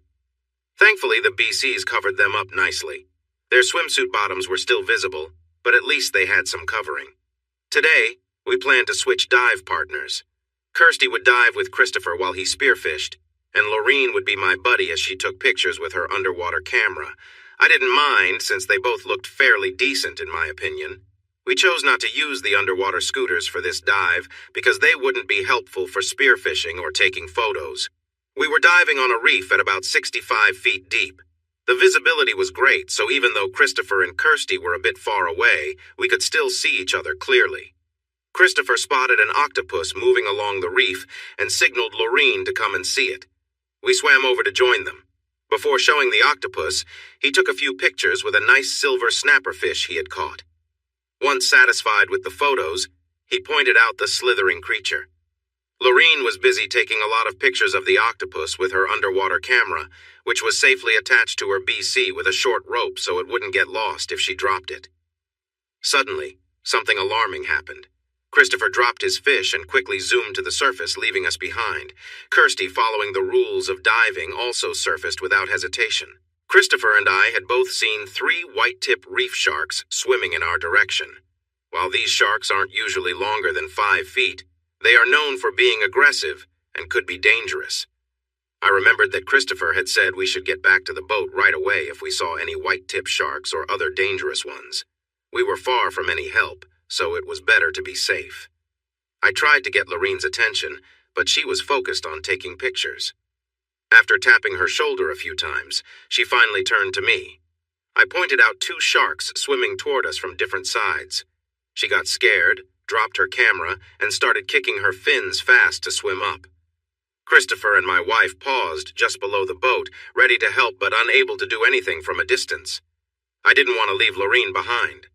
Her camera fell into a small crack in the coral, and no matter how hard she tried, she couldn't pull it out. I saw her eyes widen, and I heard her yell through her regulator. The sharks were moving in closer, signaling that they could be dangerous. The blood from Christopher's catch had attracted them. Without thinking, I took out my dive knife, planning to cut the camera's line so she could get free. Lorene was too panicked to think about loosening the line from her gear. She was thrashing around and getting nowhere, making the tangled line tighter. I realized the shark would reach her before I could help, so I quickly positioned myself between Lorene and the closest shark. Suddenly, 4 more white-tipped sharks appeared and started circling us. I remembered that sharks often close their inner eyelids before biting. Seeing that, I knew I had to act fast. Forgetting about the camera's line, I stabbed the shark in the side of its head with my knife. The shark immediately turned away, twisting in the water, trying to shake off the pain. The second shark was almost on me but pulled back when it saw its friend get hurt. I hit its snout hard and it quickly swam away. The first shark was bleeding and struggling in the water, trying to dislodge the knife stuck in its side. Sharks are very good at sensing blood in the water, and soon started to attack the injured shark. Before long, a frenzy began as the other sharks joined in. While the sharks were busy, I quickly unhooked Lorene's camera from her gear and guided her gently upwards to the surface. We paused our ascent at a depth of 12 feet for our safety stop. I gave her the OK sign with my fingers to help calm her down. She was breathing too fast, and her air tank was almost empty. I shared my spare regulator with her so she could breathe easily. The sharks were about 45 feet below us, no longer paying attention to us as they enjoyed their meal. After our safety stop, Lorene and I surfaced and climbed onto the boat where Kirsty and Christopher had been watching us from above. After we removed our diving gear, Lorene hugged me tightly. "I can't thank you enough, Steve. You saved my life. If it weren't for your quick thinking and calm actions, I might have been hurt or worse. I'm so lucky to be here thanks to you." "A dive buddy looks out for each other, and that's what I did, Lorene. Even though white-tip sharks can be dangerous, I would never put you in harm's way. I simply did what I felt was right to protect you." Christopher shook my hand, truly thankful for my quick response. "With my fear of sharks, I couldn't have handled that like you did. Thank you." Kirsty seemed a bit indifferent about the whole event. "That's just Steve for you. He always thinks fast and tackles trouble head-on, even if it means putting himself at risk. It's one of the many reasons I fell for him." "Maybe it's old news for you, Kirsty, but it's new to me. I've never had someone prove they would risk everything to save me like you did today, Steve. You're amazing. I want you to know that I appreciate what you did. I'm here for you anytime you need." I finally managed to release Lorene from our hug. Kirsty looked at me with pride, glad that her husband had shown such courage in a tough situation. I checked my air tank and saw I still had enough air left. I put on my weight belt, secured it, and then slipped my BC and tank back on before putting on my fins and mask. "Where do you think you're going?" Kirsty asked firmly. "I just need to grab Lorene's camera from down below. I'm sure the sharks have moved away from the area by now." "Oh no, please don't take that risk, Steve. That camera isn't worth your safety." I laughed a little. "Don't worry, I'll be careful. I might also look for my dive knife while I'm at it, though I'm not expecting to find it." Then I jumped back into the water. After getting my bearings, I found the part of the reef where we had been. It was easy to retrieve Lorene's camera, and there were no sharks around, so I felt safe. I looked for my dive knife and Christopher's spear, but came up empty. That's okay. I can buy another knife at the next stop. Lorene was surprised when I handed her the camera. She was excited and eager to see her photos of the octopus. She connected the memory card to the home theater system and started a slideshow. The close-up shots were really impressive. Once I dried off, I put on my toga again, which seemed to surprise the others. I guess they thought I would change into something else. They were still watching the slideshow as I walked up to the deck. The girls were still wearing their swimsuits, and Christopher was sitting in a way that made me uncomfortable. I didn't want to be part of that scene. Later, Christopher joined me on deck. He asked me to help with the anchor while he set the auto-navigation system to take us to St. Kitts and Nevis in the Lesser Antilles. The wind was calm and perfect for sailing as we headed toward our new destination. He programmed the controls to manage the sails and set a notification for when we arrived. The girls made what seemed like a big lunch spread. As I tried to take my plate up to the deck to eat by myself, they insisted I stay with them. Christopher firmly reminded me that it was his boat and his rules. They were trying to get me to stay with them during the meal. I left the food on the table, went to my room, grabbed a power bar I had brought, and got an ice-cold soda from the fridge before heading out, leaving them to enjoy their time in the galley. This time, Lorene came after me on deck. "Why don't you come back down and join us, Steve? We made your favorite foods because after what you did, you really deserve it."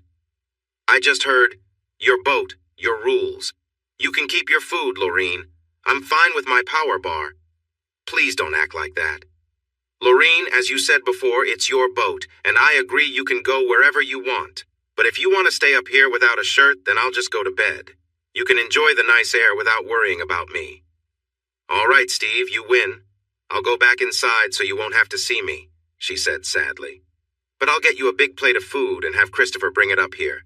We just want you to hang out with us. Honestly, it's not as fun without you. If you put on some clothes, I'll stay. Otherwise..." She sadly walked back to the cabin, and soon Christopher came with a big plate of food. He didn't say anything, just handed it to me and went back inside. About 45 minutes later, the three of them came back and pulled up chairs to join me. The girls were still without shirts, so I quietly said, "Please excuse me." I went to our sleeping area and turned on the TV.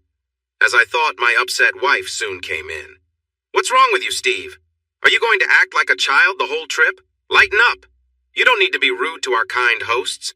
We're just relaxing and being ourselves, while you act like you can't have fun. Go be with your friends, Kirsty. You seem to like them more than me. I'm going to video call Jenna and the kids. Unless you want them to see you being carefree, I suggest you leave.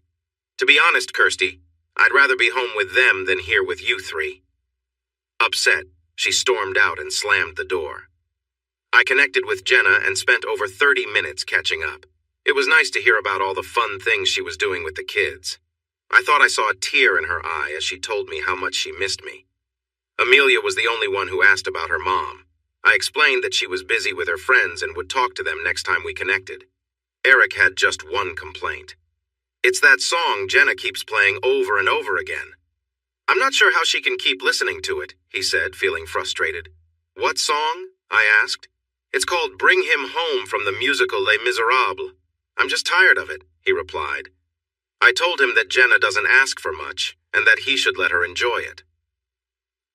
About an hour later, Christopher invited me to join them in the common area.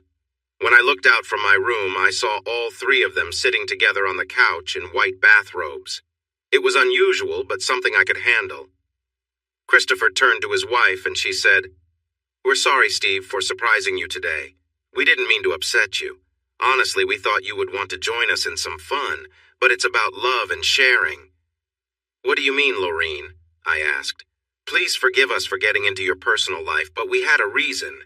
Kirsty mentioned that you and she sometimes watch adult films. Is that true?"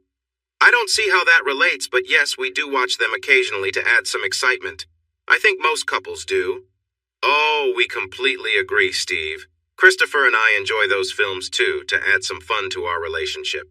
We have even filmed some of our own moments. We really appreciate having you and Kirsty with us on this trip, and we haven't asked for anything in return. But now, we have a special request for both of you." "What kind of special request?" I asked, intrigued. "Christopher and I would like to try something new with you as observers. We've never done this before in front of anyone. I want to be clear that neither of you will participate physically. Just watching is all we ask. You've said you enjoy those films, and it would mean a lot to us to perform in front of a couple we trust. The difference is that this will be real. We would need you to watch us and be engaged, not turn away. This is the only thing we will ask from you in return for this trip. I'm asking you and Kirsty to help us with this one event unless you decide you want to do it again. If you don't want to, there's no pressure from us. We won't bring it up after tonight. You have our promise. Will you both do this for us? We're asking for this one thing and nothing else. Will you help us fulfill one of our dreams, please? She looked at them earnestly. I turned to Kirsty. She shrugged and said, I'm okay if you are, but it's really up to you. You have to admit that the Belvederes have gone far to treat us to a great vacation, and this is all they want in return. If you say no, I won't be happy, but I will support your choice. I thought about it for a moment. I'm glad you asked for my permission first instead of surprising me. Before I say anything, I have a question. Sure, ask away, Lorene replied, clearly excited. I need to know if Kirsty and I will not be involved with you during this event. You don't expect us to join in or do anything like that while you two are, right? To be clear, while it would be nice to share, we do not expect that. Whether you kiss or touch each other is up to you both and is completely optional. I glanced at Kirsty again. She looked eager for me to say yes. Honestly, I wasn't worried about being too exposed because I felt it would be one-sided. Kirsty's robe made me feel more comfortable. I said, Kirsty, as long as you promise to keep your robe on and to yourself during their event, I'm okay with agreeing to their request as a way to thank them for this trip. Can you promise? Yes, I promise, though I might feel tempted to reach out, but I won't unless you say it's okay. Lorene smiled widely. Just remember, you both have to watch us with interest until we finish. Agreed? Agreed, Kirsty and I said together, although she sounded more enthusiastic than I did. It struck me as funny that I had spent all day trying not to see Lorene without her robe, and now I had agreed to watch them put on a show in front of us. I realized that this was a trade for their generosity, and while I would go along with their request, I felt cautious about accepting future favors like this again. Christopher stood up from the couch and extended his hand to Lorene politely.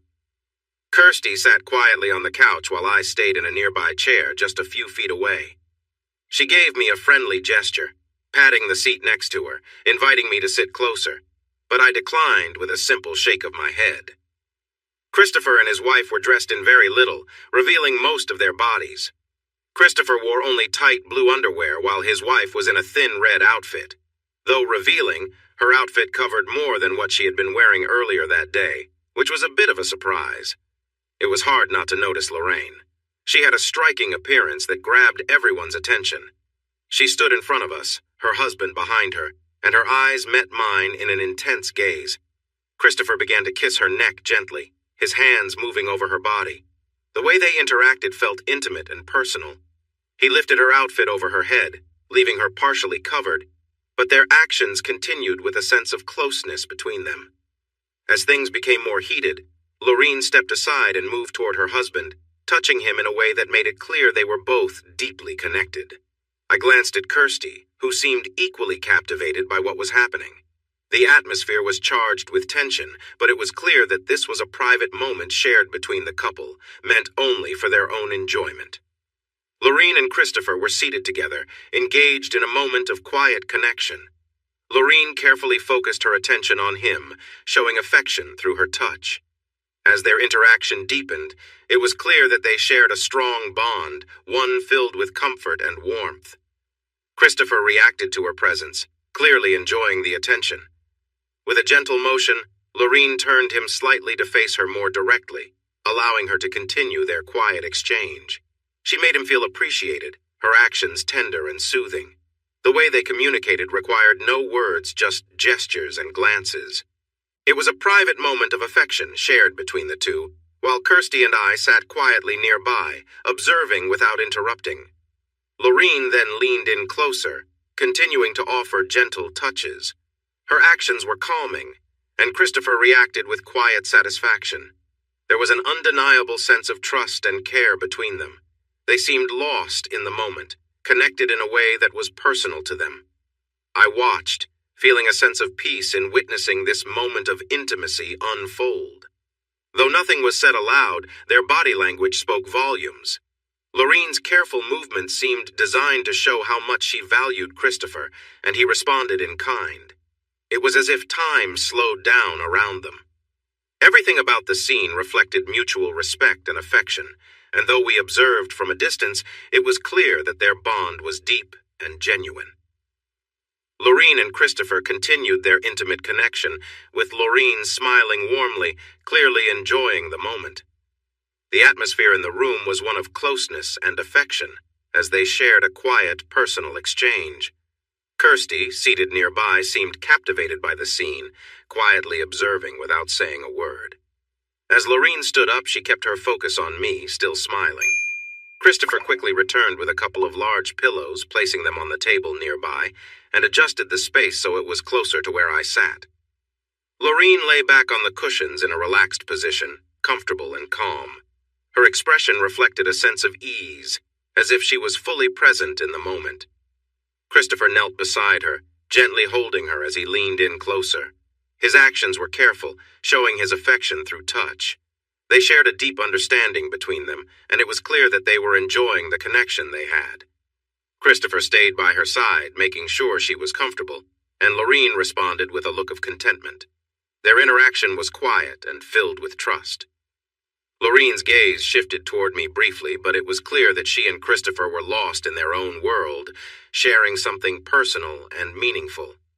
The atmosphere in the room remained calm and intimate, with both of them fully engaged in their quiet moment together. Throughout the exchange, there was no need for words, as their actions spoke for themselves. It was clear that they cared deeply for one another, and the scene reflected a sense of mutual respect and affection.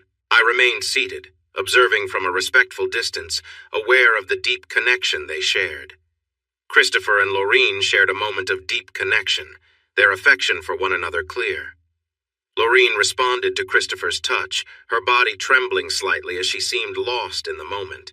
The bond between them was undeniable, and their movements reflected a sense of trust and intimacy.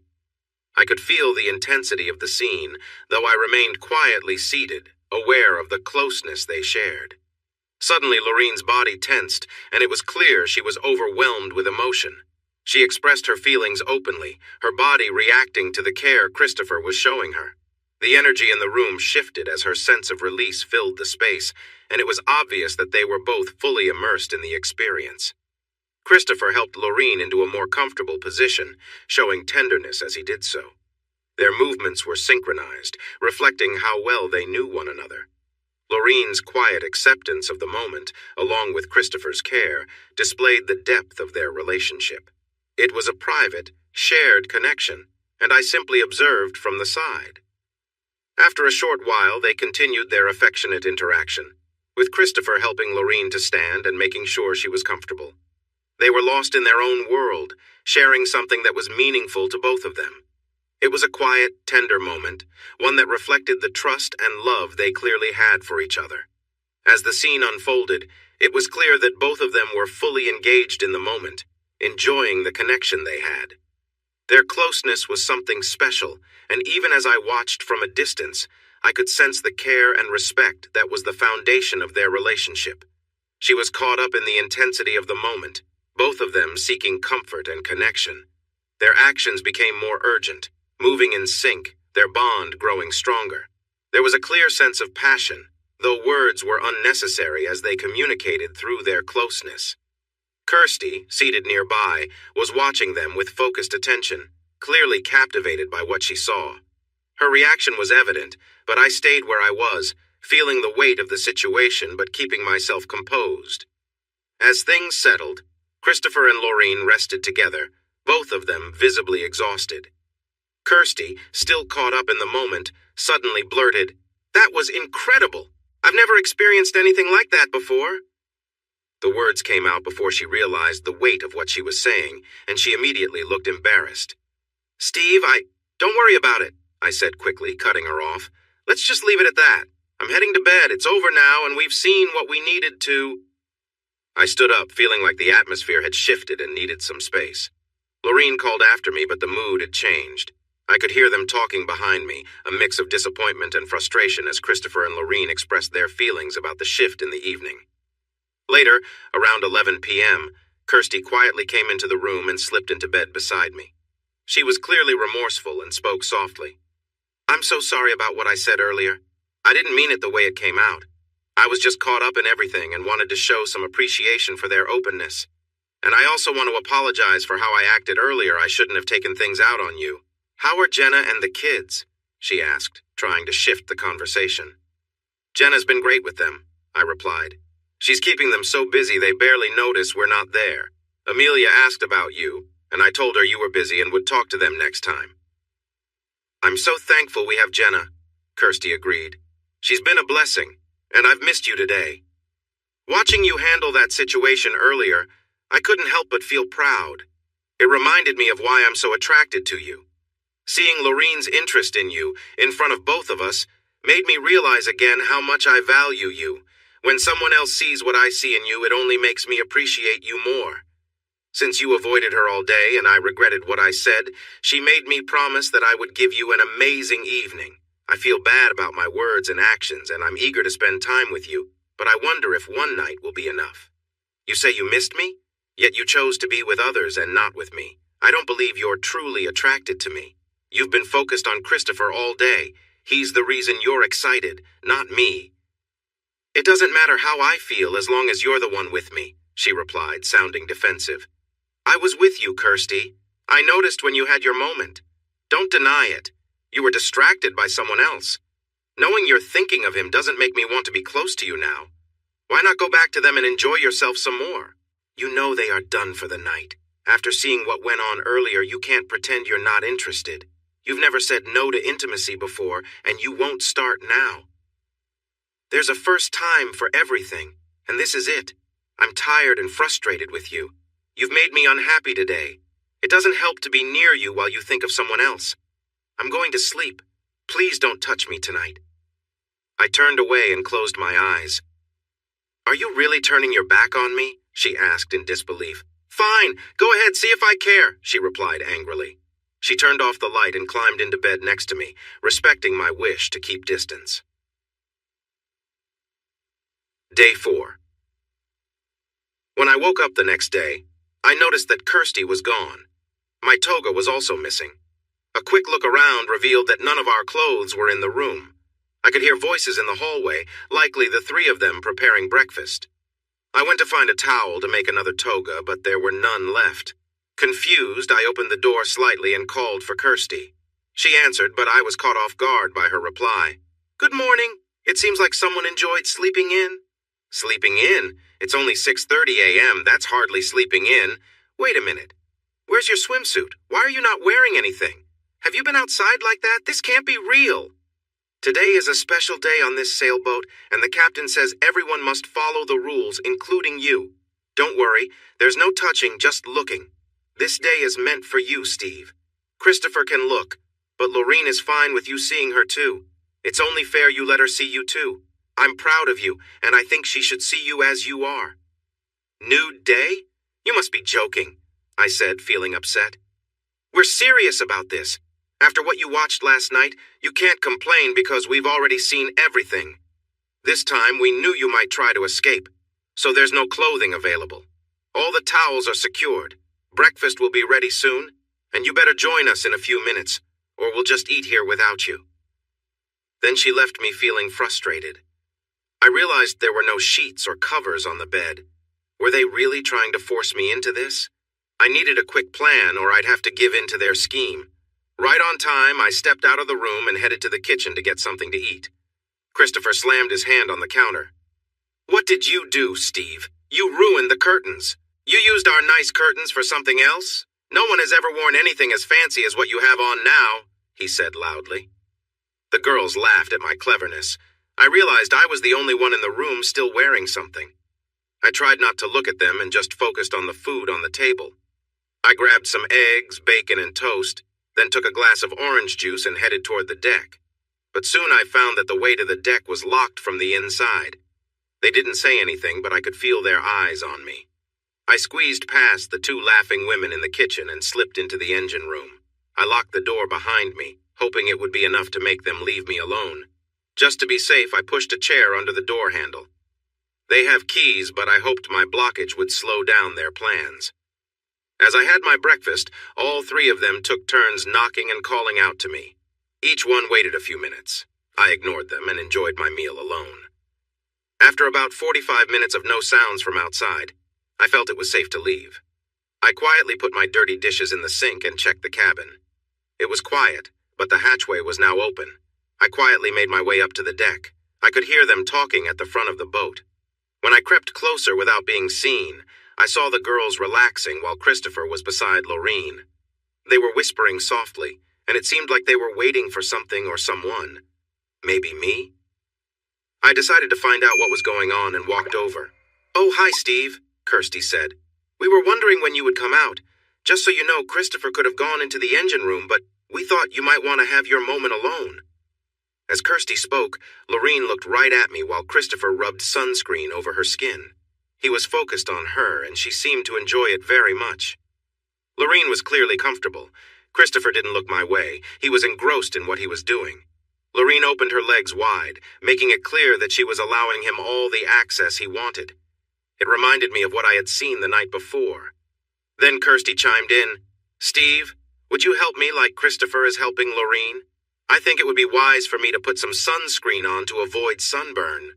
Kirsty was completely exposed, and it bothered me to see her like that with Christopher so close. "You can do it yourself, Kirsty. You can reach most of your body without help. I would prefer if you did it privately, but it seems my wishes don't matter lately. I'm sure Lorene can help with your back if she feels like it. Otherwise, come find me and I will help." With that, I left, still wearing my makeshift wrap, and went back to our room. I didn't lock the door because I knew the three of them could get in easily whenever they wanted. Soon, an upset Kirsty joined me. "Why couldn't you do something so simple for me? Are you embarrassed by my body? You really killed the mood. Christopher didn't touch me. He only put lotion on Lorene. Is it too much to ask for you to help me with some sunscreen? Since we met, you've never asked me to help you with that. You usually do it yourself. I have only helped with your back, and you've never applied lotion in front of anyone else. What's going on with you lately, Kirsty? Are you saying you want to behave like Lorene? She is not that way. She's my best friend, and I care about her. Why do you have to be so boring and serious?" "If she's not that way, then how do you explain a woman who clearly offers herself to another man right in front of her husband?" "How can you say that? She was just being grateful for saving her life. It's not fair to put her down for that." "So you think that's okay? If Christopher saved you instead of me saving Lorene, would you really have done the same in front of me to show your gratitude?" Kirsty didn't answer. "Look, Steve, this is going nowhere. What will it take for you to come down and join the rest of us in some innocent fun?" "Simple.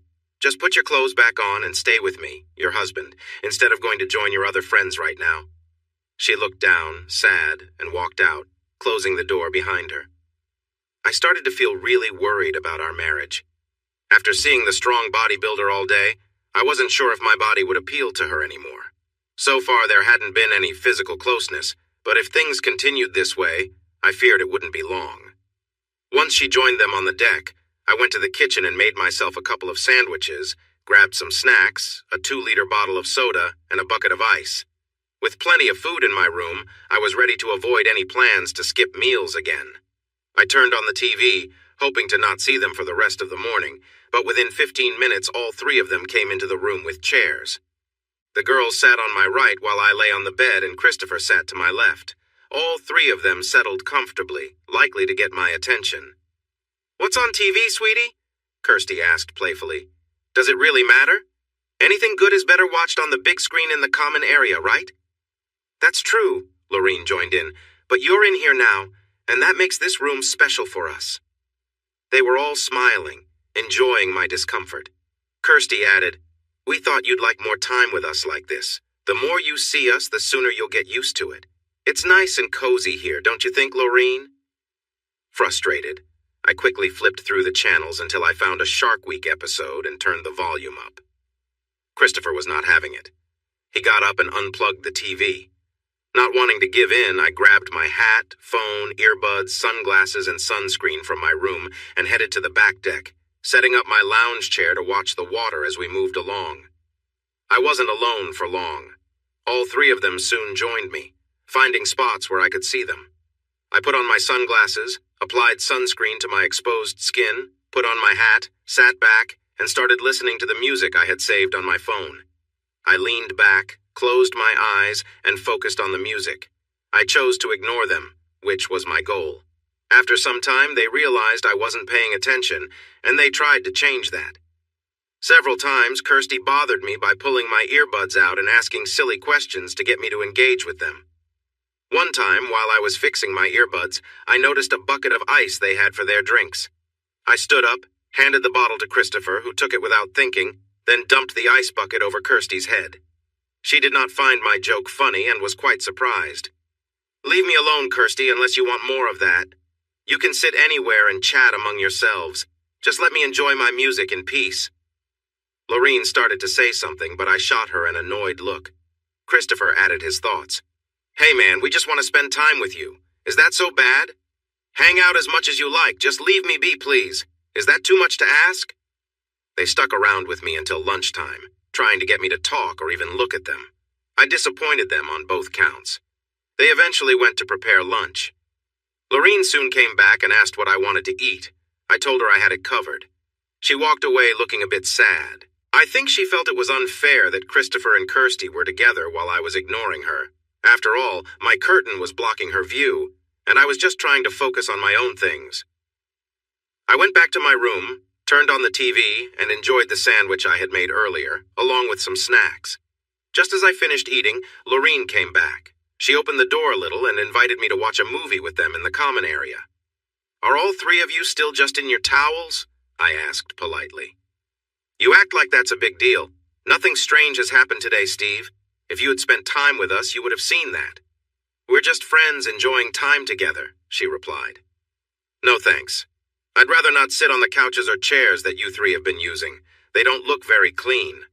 She didn't like my comment. "Besides, I've been watching Shark Week," I added. "I think I'll stick with this. Shark Week is way more interesting to me."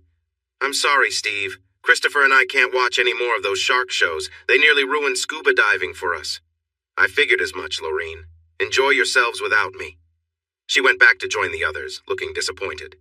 A minute later, Kirsty burst into my room. "Shark Week? Really? You'd rather watch that alone than hang out with us?" she asked, surprised. That sums it up. Now, if you'll excuse me, I paused this episode at a part where a diver is in trouble. I'm rooting for the shark. My answer seemed to shock her, and she left without saying anything more. They let me be for a while until Christopher came to me around 2 p.m. and said, "Hey man, could you help with the anchor? We've just reached St. Kitts Island, about 2 miles from the main port in Basseterre." As they all gathered on the deck to see the island, I dropped the anchor and then went back to the quiet of my room. 10 minutes later, Lorene came into the room not wearing anything and shut the door behind her. "I'm sorry, Lorene. Could you please close the door and dress a bit?" I asked politely. She stepped towards me without saying anything, leaned against the bathroom door, smiled, and let her body language speak for itself. As she was about to say something, I jumped up from the bed and quickly moved into the common cabin area, still feeling awkward in my makeshift covering. "Why are you being so reserved, Steve? You didn't seem this way before," she said as she followed me. "When you saw Christopher and me together, I saw plenty of interest in your eyes. You weren't pretending." I kept my back to her, trying hard not to let my gaze wander. She could tell I was trying to resist. "You're right, Lorene. I admit it. That's why I'm trying to keep my feelings in check so I don't break my wedding vows. But honestly, I feel uneasy about how I've been treated," I said honestly. "How do you mean?" she asked, surprised. "It's obvious that you three have been working together from the start to draw me into your lifestyle. You've acted like a team without including me, and I don't like being left out or treated that way. Why not be open? Do you think I'm unable to understand adult conversations?" "I'm sorry, Steve. You're right. But I want to say that we never meant to exclude you. We thought that making decisions without you would help ease you into this gradually. Christopher and Kirsty were sure it would work," she explained. "Ease me in?" I repeated. "Well, how's that been going so far?" I asked. "You know it hasn't worked at all," she admitted. "I agree," I said, still not turning to face her. "So you came here to make things better?" "Something like that, but there's more. Kirsty said she's only managed to make you upset, which is not what we wanted. Sending someone in the way I did? Not a good idea. But honestly, I really want to be around you, Steve. You're a smart guy with incredible courage. I admire you a lot. Can we take a break from this tension for a while? We're getting ready for another scuba trip in just a few minutes. The diving gear is set, and all the air tanks are full and ready. Honestly, I only want you as my dive buddy. What do you think? She asked with hope. I'm sorry, Lorene. I just don't feel like diving today. I love it, but I think I'll sit this one out. Please don't let me hold you back. You all should go and have fun.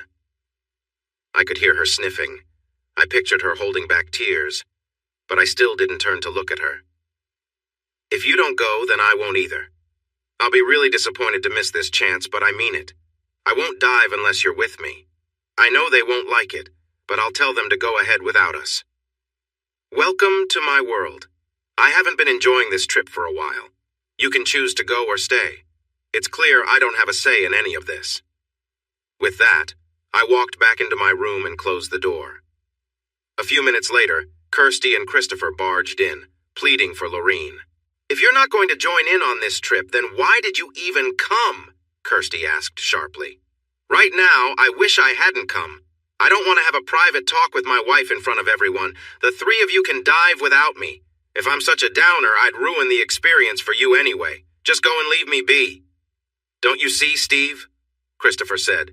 Lorene won't go back in the water without you. She has trusted me since we met, but for this, you're the only one she wants as her dive buddy.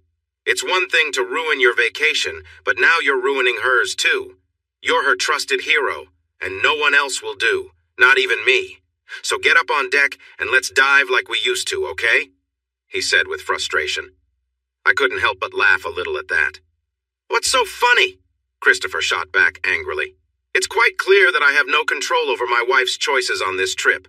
I found it funny that you seem to have no say with your wife when it comes to diving either. I'm not responsible for Lorene's happiness or yours. Her choices are just that hers without my input. I suppose that makes us similar, I said with a smirk. He didn't look pleased. I then gently closed the door to my room and listened to the group arguing outside. It eventually quieted down. About 5 minutes later, Kirsty and Lorene opened the door again as Lorene began to speak. Listen, Steve. From what I understand, your main problem is with us being without clothes. Is that right? Yes, that's a big part of it, I admitted. What if we all wore new bathing suits, including one for you? Would you join us then? I don't have a new bathing suit, and my usual one seems to be lost. That's not entirely true, Kirsty chimed in. We all have spare swimsuits, even you. If we all wear these new suits, will you agree to dive with us and let Lorene be your buddy? Now that's the first sensible thing I've heard today. Yes, if we all wear suits, then I'll go, as long as mine isn't too revealing. No problem. It's a regular men's swimsuit. Once you see it, I'm sure you'll like it. Let me see it. They hurried to get the new swimsuits, which had been put away. When I looked at mine, it was just like the style I usually wear. It's a deal, I agreed. Everyone happily put on their new swimsuits, and I was glad they weren't too revealing. I could dive without my dive skin, which was still missing. We all put on our dive gear, checked everything, and talked about our dive plan before entering the water. As we started to descend towards the reef, something odd was happening. Lorene's swimsuit was fading away. When I looked over at Christopher and Kirsty, theirs were disappearing too. When I felt water around my waist, I realized my swimsuit had also vanished. They had tricked us. All three of us had been given swimsuits that dissolved. I quickly tapped Lorene's shoulder and gave her the signal to come up. Since we had been in the water for less than 3 minutes, I didn't worry about a safety stop. I surfaced fast and climbed back onto the boat. Usually, Christopher or I would help the ladies get back on the boat and deal with their gear. I didn't help Lorene this time, nor did I put away my equipment carefully. I just took it off right where I was. Before Lorene reached the back of the boat, I was already in my room putting on a makeshift cover. I tried to see if I could find my clothes in the locked cabin, but I couldn't get in. So I went back to my room, locked the door, and sat down to make sure nobody could come in. A few minutes later, I heard Lorene knock softly. Why did you come up so quickly, Steve? Did you see a shark? She asked playfully. No, Lorene, but I did find 3 tricksters. To be honest, I would have preferred a shark. You left me there struggling to get back on the boat without any help. What happened to kindness? You were part of a plan to trick me. You wanted me to end up in the water in that swimsuit. What happened to being loyal to the person who helped you? It It was just a bit of fun, Steve. Can't you see that? Just a silly joke among friends. The same thing happened to all of us, right? Why didn't you stay down in the water and enjoy the dive? Don't ask me to dive again, Lorene, not with any of you. When my gear is dry, I'm packing it away and it won't be used again until we're back home. I can't stop Kirsty from diving with you, but I really mean it. Don't ask me again. Oh, come on, Steve. You're making this a bigger deal than it is. Please be reasonable. If you won't dive, then neither will I. The four of us can talk about it when they finish their dive. In the meantime, can I join you in your room to watch TV? It will help me feel better. They are still diving without us. They both know that I don't want to dive without you. I'm sure Christopher is unhappy with me now. But he left me when I needed help on that last dive. You saved me and I'll never forget. Since it's just us here, I'd feel safer being near you in case anything happens. I know we probably won't have unexpected visitors on our boat, but anything can happen, just like those sharks showed up out of nowhere. I appreciate it, Lorene, but I don't think I'm good company right now. I think I'll keep to myself. Besides, I don't trust any of you very much. She tried hard to get me to talk, but I stayed quiet. About 35 minutes later, Kirsty and Christopher returned, still wet from their dive. Kirsty wanted to come into my room. She quickly joined me and began drying off, leaving the door wide open. It seemed she had towels, but I did not. Why did you come back from the dive so early? As if you don't know. I'm sure you and Christopher had a great time without me. Ignoring my comment, Kirsty started telling me all the details about their dive. I ignored her and turned back to watch a show. Frustrated that I wasn't paying attention to her, she went back to the main area, still without much covering herself and holding a towel. I quietly stood up and closed the bedroom door again to escape the situation. About 30 minutes later, Lorene gently knocked and spoke through the door. It's safe to come out now, Steve. We've decided to go to the island. We're all dressed. Your clothes are in our room. Come on out and we can all go together. It should be a lot of fun. I thought, finally I'm getting a break. I knew I couldn't get my passport before heading to the island, but at least I could find a way to escape once I arrived. I hoped to learn about traveling home later. When I opened the door, all three of them were dressed as they'd promised, and my clothes were waiting in their room. That's what I had been led to believe. As I walked from my room to theirs, everything changed for the worse. What are you doing? What's happening? I asked urgently as Christopher approached me quickly. He grabbed my arm and took me to a corner of the main area next to the kitchen. There, I saw a strong bar attached to the wall that was used for support during rough seas. I noticed a pair of handcuffs connected to it. One was fastened to the bar while the other hung open. Christopher moved me next to the bar and held my arm.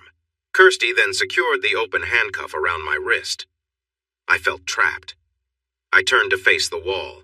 You'll be like this for a while, Steve, so you might as well get used to it, Christopher said.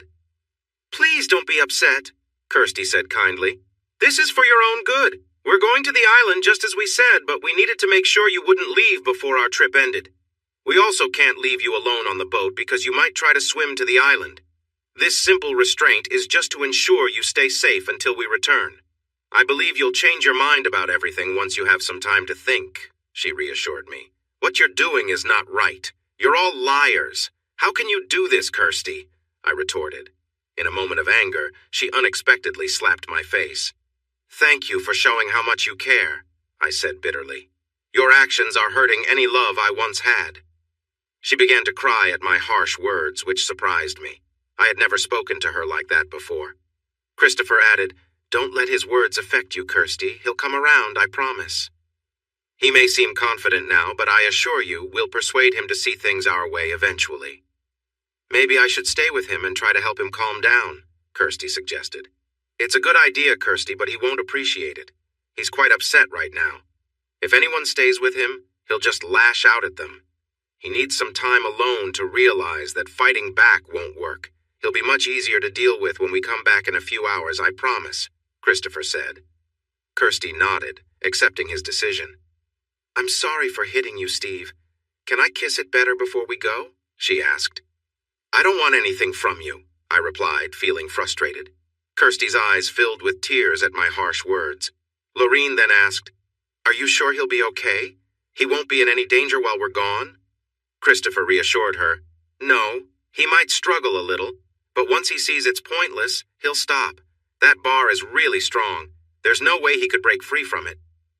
Lorene inquired, "Can he at least have a chair to sit on instead of the floor with his arm up?" "Sure. Just move that chair over next to him. He can use his free arm to adjust it." I stayed still, facing away from them to maintain some dignity. They all said goodbye and tried to get me to respond before they left. But I stayed silent. I heard the boat's motor start up and take them away, leaving me feeling vulnerable. I pulled the chair close to the wall to sit more comfortably and think about my situation. The grab bar was just beyond my reach, and there were no helpful objects around. A cabinet nearby only had paper towels in it, which wouldn't help me at all.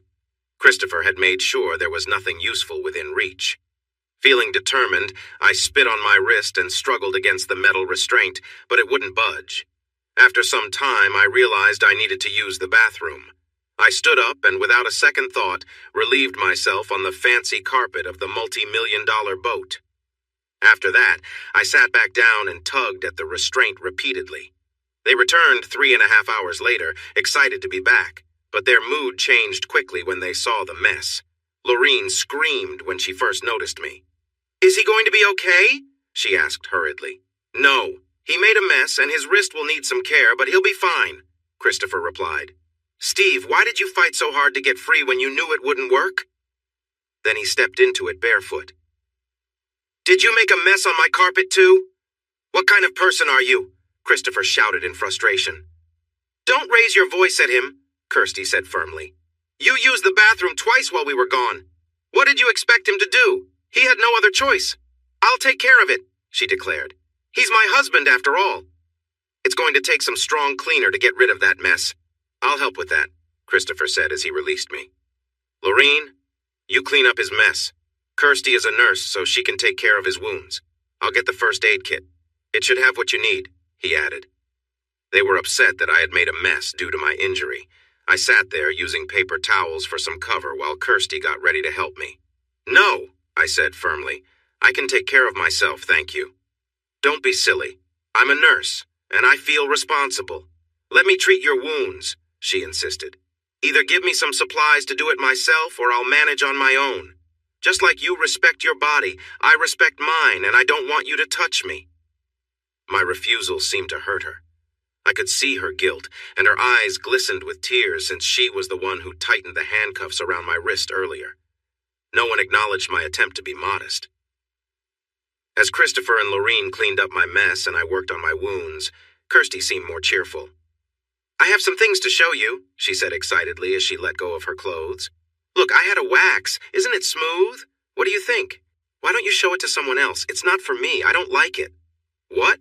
Christopher thought you'd like it." "Well, he's wrong. I don't—" She looked upset by my response. Suddenly, she perked up again and turned, showing off a tattoo on her back. It had our initials on it, just like Lorene's tattoo. "Isn't it cute? I really like it. What do you think?" "I don't like tattoos, Kirsty, and you know that. Please just give me some space. I don't want to see you like this. I'm sure someone else appreciates it." "He's not my boyfriend. I wish you'd stop saying that." Kirsty, sounding frustrated, said, "Since you don't want to see me anymore, maybe I won't let you be close to me tonight." I replied calmly, "That's fine. I was worried I'd have to turn you down again, so this works out." Angrily, she stomped away into the kitchen area. After I finished taking care of my wrist, I went to our room. I found that most of my things were missing: no curtains, no extra clothes, and even my knife was gone. Feeling upset, I tried to push the bed to block the door, but it wouldn't move. It was bolted to the floor, likely for safety during rough weather. Feeling hurt and angry, I locked the door, moved a chair in front of it, and sat down, determined to have some space. Soon, Kirsty came back, banging on the door and calling out after realizing it was locked. I didn't respond. Eventually, she had Lorene unlock the door from the other side, and they both tried to come in. "What's going on, Steve? Why can't we get in?" Lorene asked. "I'm blocking the door. There are plenty of other rooms for you to use tonight. I don't want company. Please, just leave me alone." Kirsty tried to sound apologetic. "I know you're upset, honey. I'm really sorry. Let me in, and I promise I'll make it up to you. If you come in here, you'll regret it. Just stay out, both of you. Let's avoid making things worse." How are we supposed to make up if you won't let me in? Kirsty pleaded. I want to make tonight special. I'm really sorry for everything, and I want to fix it. Stick to your word, Kirsty. You said you wouldn't come near me tonight. I'm counting on you to keep that promise. She started sobbing behind the door.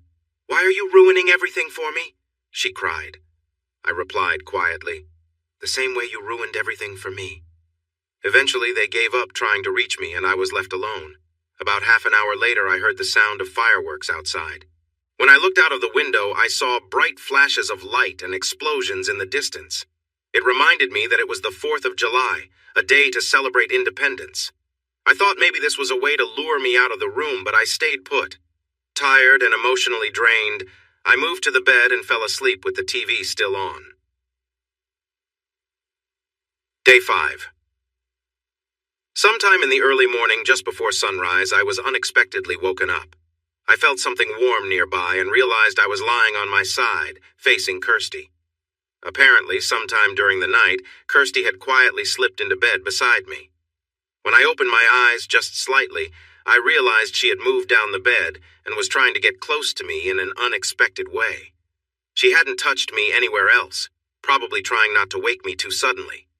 It took me a moment to fully grasp what was happening. I was confused at first, as this wasn't something she had ever done before. Then it hit me she was likely trying to make up for her recent behavior by being affectionate in a way she thought would get me to forgive her. Still upset by everything that had happened, I decided I needed to stop her, but I wanted to avoid a confrontation. An idea came to mind. I pretended to stay asleep, keeping my eyes closed so she wouldn't know I was aware. Then I did something I'd never done before. With full control and pretending I was still asleep, I allowed my bladder to release, hoping the situation would put an end to her actions. The next thing I heard was her coughing loudly, startled by what had happened. She jumped up, coughing and trying to clear her mouth. Why would you do that, Steve? I was trying to be nice, and you did that! She yelled, clearly upset. I mumbled, pretending to wake up slowly. What? I'm sorry, I was asleep. I didn't know you were there. I must have just reacted without realizing. Still coughing and clearly disgusted, she rushed to the bathroom to rinse her mouth and brush her teeth. I could barely contain my laughter, but kept up the act, making her believe it was just an innocent mistake. After a moment, she gave me a sideways glance, clearly still angry, but accepting my explanation. Without saying anything else, she left the room, clearly no longer interested in continuing her efforts. I took the chance to head to the shower and clean up, but when I finished, I realized there were no towels to dry off with. I thought about heading outside to let the sun dry me off, but got interrupted. To my surprise, Christopher and the two women walked into the room, wine glasses in hand. It was clear their arrival was timed, as if they had been keeping an eye on me. Startled, I quickly sat on the bed and covered myself with my hands, feeling uncomfortable with their unexpected visit. Christopher stood by the door as if guarding it, while Lorene and Kirsty moved closer, unbothered by the situation. For goodness sake, Steve, one of them said. Why are you still trying to hide from us? You need to get with the program, Kirsty said sharply. Christopher, trying to lighten the mood, joked, Want me to tie him to the bed so he can't hide anything? Both women chuckled at the idea. I wasn't amused. Go ahead, Christopher, I challenged. But know this, if I get loose, I'll cut a piece of your precious sails to cover myself, leaving a big hole. Try me, I said angrily. Christopher sighed. Why are you being so difficult, man? We're your friends and we care about you. We miss spending time with you. Today could be a turning point. Right, girls? Lorene spoke up. That's right, Steve. Today is special. We're calling it Touchy-Feely Day. We're all going to be relaxed and open, and we encourage some harmless physical contact. You can look at me as much as you want, and you're allowed to touch me in non-sexual ways just to explore and be playful. In return, I'll do the same with you. No intimate activities like sex, just simple, friendly touches.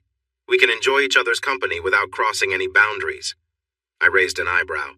So that's the plan, huh? And what if I don't want to touch you or have you touch me? Lorene smiled, trying to sound persuasive.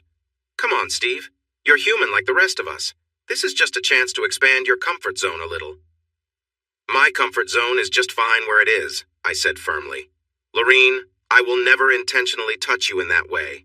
And if you touch me, I will stop you. Am I supposed to accept that Christopher and Kirsty will be doing the same thing? Of course, Lorene replied.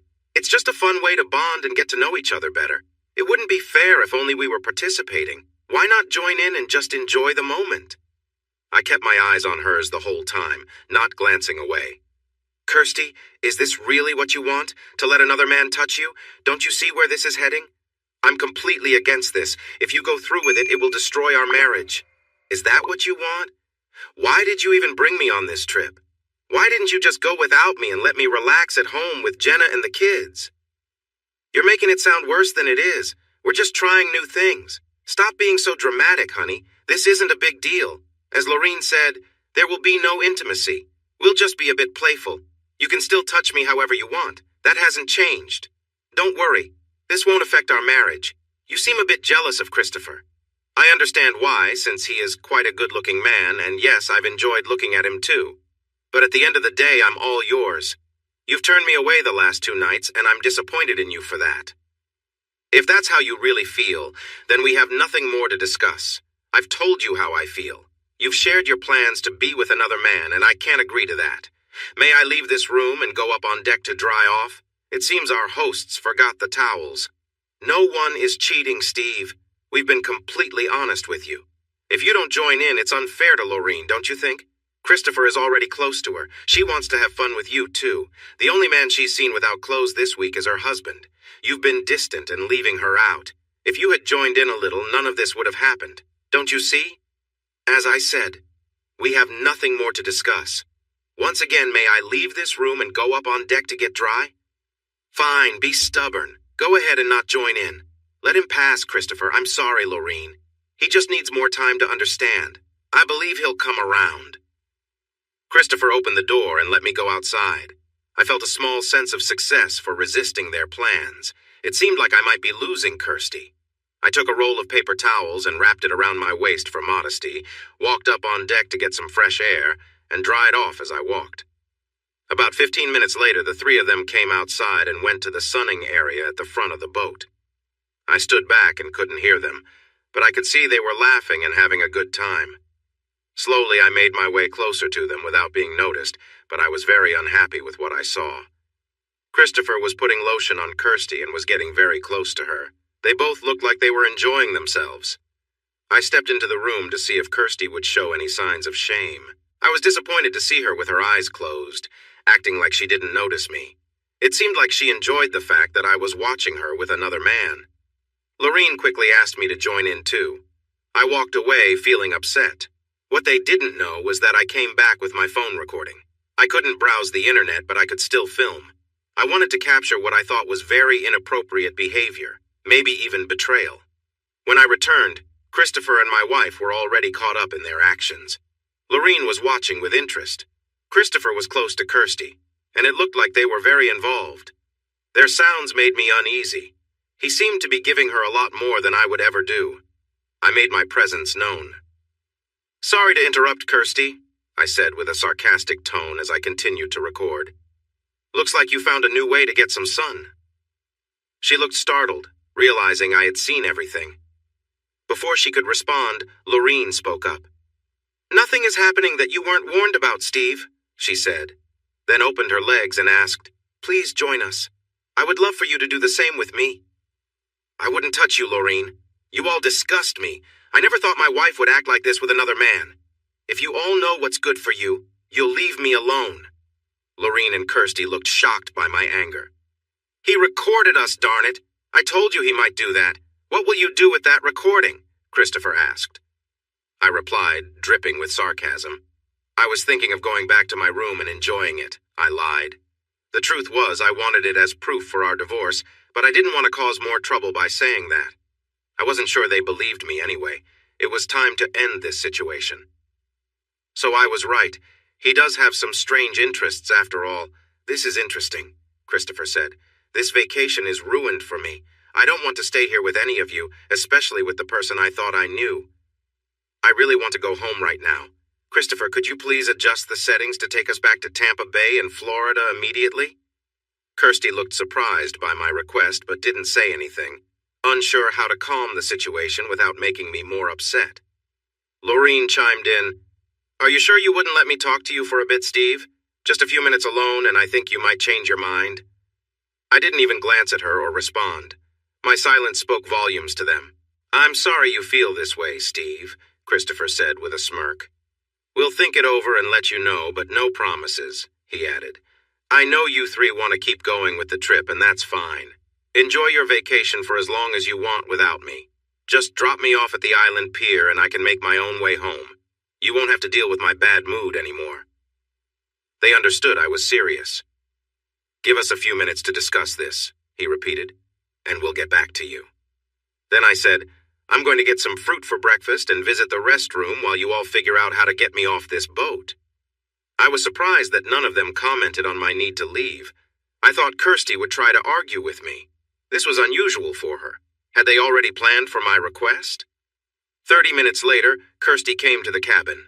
Why are you being so rude to our kind hosts? Can't you spend any time with us? For the same reason you can't spend time alone with me. That's not true. I don't want to ignore our hosts. Of course. It's better to ignore me than them, I see. As I've said before, this is the best vacation of our lives. We may never get another chance like this. Why can't you just relax and be more open? Lorene thinks you find her unattractive since you keep turning her down. Kirsty, I don't need or want anyone else in my life. It hurts that you feel differently.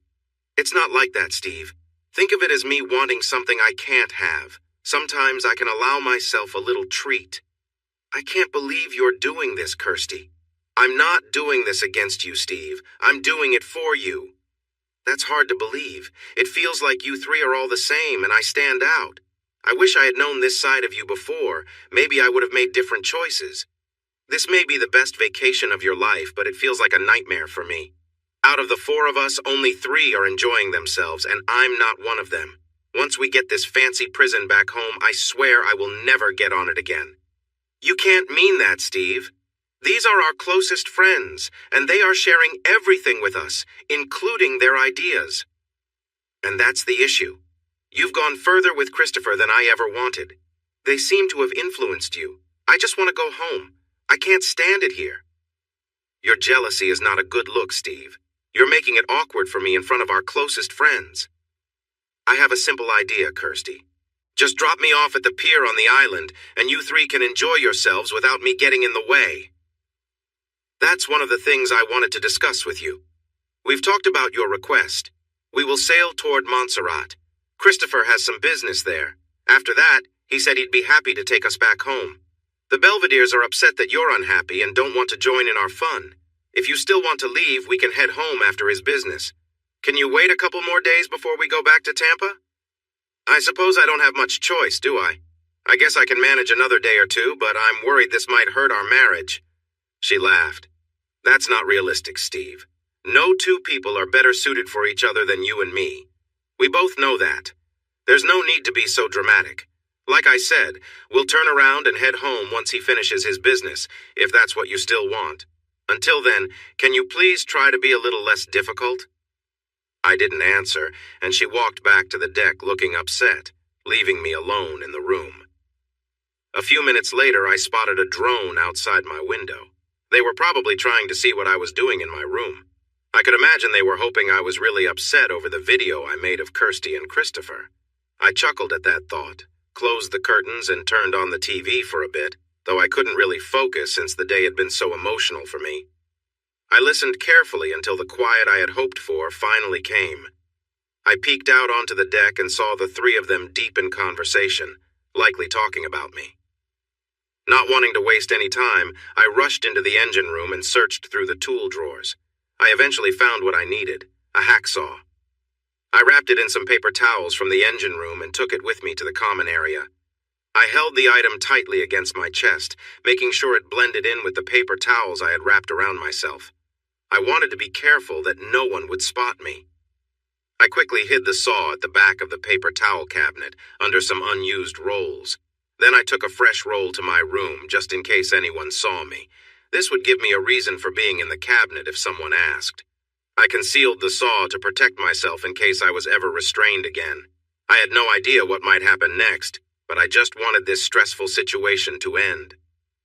A quick check showed that the three people were still talking and didn't notice anything. I returned to my room and watched a true crime show on TV. After the show ended, I quietly looked around the common area. Not seeing anyone, I carefully made my way up to the deck, unsure of what I would find. Just before reaching the top of the stairs, I noticed Christopher leaning against the handrail, his back to me. He was with my wife, who was helping him. It hurt me to see this. At that moment, Lorene appeared behind me, curious about what I was watching. She smiled and whispered, "Isn't that a sweet scene? I've never helped him like that before." I replied sharply, "I taught her that. She used to do it for me." I say used to because she will never do that for me again. To me, that is something a wife does only for her husband. Seeing her do that for him excludes me forever. "Don't be so dramatic about something innocent, Steve. You always make a big deal out of everything," she said. "If you didn't want to see this, why did you come up here?" I wanted to ask him why my phone can't access the internet anymore. I think I know the answer, but I wanted to hear it for sure. "I'm sorry, Steve. We agreed that if you recorded anything personal on your phone, the passcode would be changed to protect everyone's privacy. It's nothing personal, it's just a safety measure until we are sure you're with us." "I understand. Thank you for being honest," I said. Lorene took my hands and gently pulled them toward her. "Steve, please touch me," Kirsty said softly. "You don't know what you're missing. Let me show you how much you mean to me." I pulled my hands away from hers, turned, and left the room without saying a word. I returned to my own space and focused on the TV, trying to block everything out.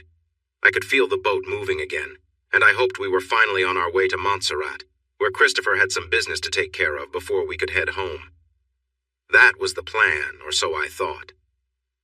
Not long after, my hopes were shattered when Lorene entered the room and sat beside me. She tried to touch me, but I immediately grabbed her wrist and pushed her hand away. "Come on, Steve," she said, smiling. "I know you want this as much as I do. You've been looking at me like that all this time. Just relax and I'll take care of everything." "Leave. Now, Lorene, I want nothing to do with you or anyone else. Just leave me alone." She didn't take no for an answer. "We can't do that, Steve! Christopher!" she called. Christopher had clearly been listening outside because he entered the room quickly. Without a word, he grabbed me and dragged me out into the main area. Though I resisted, he was much stronger and soon had me seated in a large wooden chair. He forced my arms behind the chair where Kirsty took handcuffs and secured my wrists tightly to the back supports. "Why are you doing this?" I shouted. "I've never hurt any of you. I just wanted to be left alone. Christopher, go be with my wife if that's what you want, but leave me out of this." They ignored me. Lorene took control again.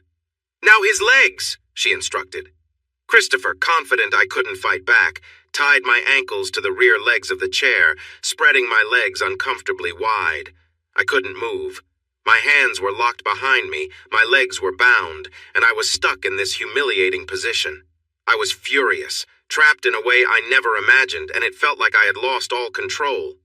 Lorene removed the paper towel I had used to cover myself, leaving me completely exposed. The anger inside me boiled, but I remained silent, knowing that nothing I could say would stop what was happening. The three of them stared at me with a strange sense of curiosity, as if they had finally gotten a glimpse of something they had been chasing. They were used to seeing each other in this state, but it seemed like seeing me so exposed was a novelty for them. Lorene broke the silence. "Christopher, stay out of sight behind him," she instructed. "We don't need any distractions. You're only here for security in case he tries something. Right now, he's in no position to resist." As she spoke, Lorene began to gently touch my legs and thighs, occasionally brushing against me with her fingertips. Despite her efforts, she seemed disappointed that I wasn't reacting the way she had expected. She signaled to Kirsty, who handed her a pair of scissors. Without hesitation, Lorene began trimming my body hair. Kirsty seemed oddly intrigued, watching closely. I objected, but they just laughed, knowing I couldn't stop them. Lorene then applied shaving cream and spread it around. Kirsty handed her a razor and bowl of warm water.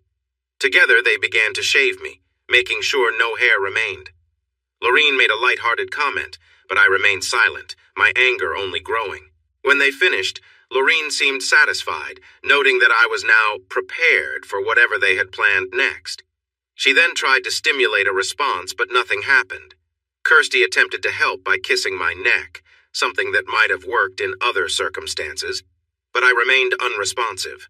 Lorene increased her efforts, doing everything she could think of, but still, nothing changed. Frustrated, Lorene asked, "Why isn't anything happening, Steve? I know you were reacting the other night when you watched us." I stayed quiet and simply gave a small smile. Lorene must have noticed something in my expression and turned to Kirsty. "It might be you, Kirsty. I think he's mentally blocking this because of you. Step back and let me handle it alone." Kirsty reluctantly backed away, and Lorene continued her attempts, but I remained unmoved.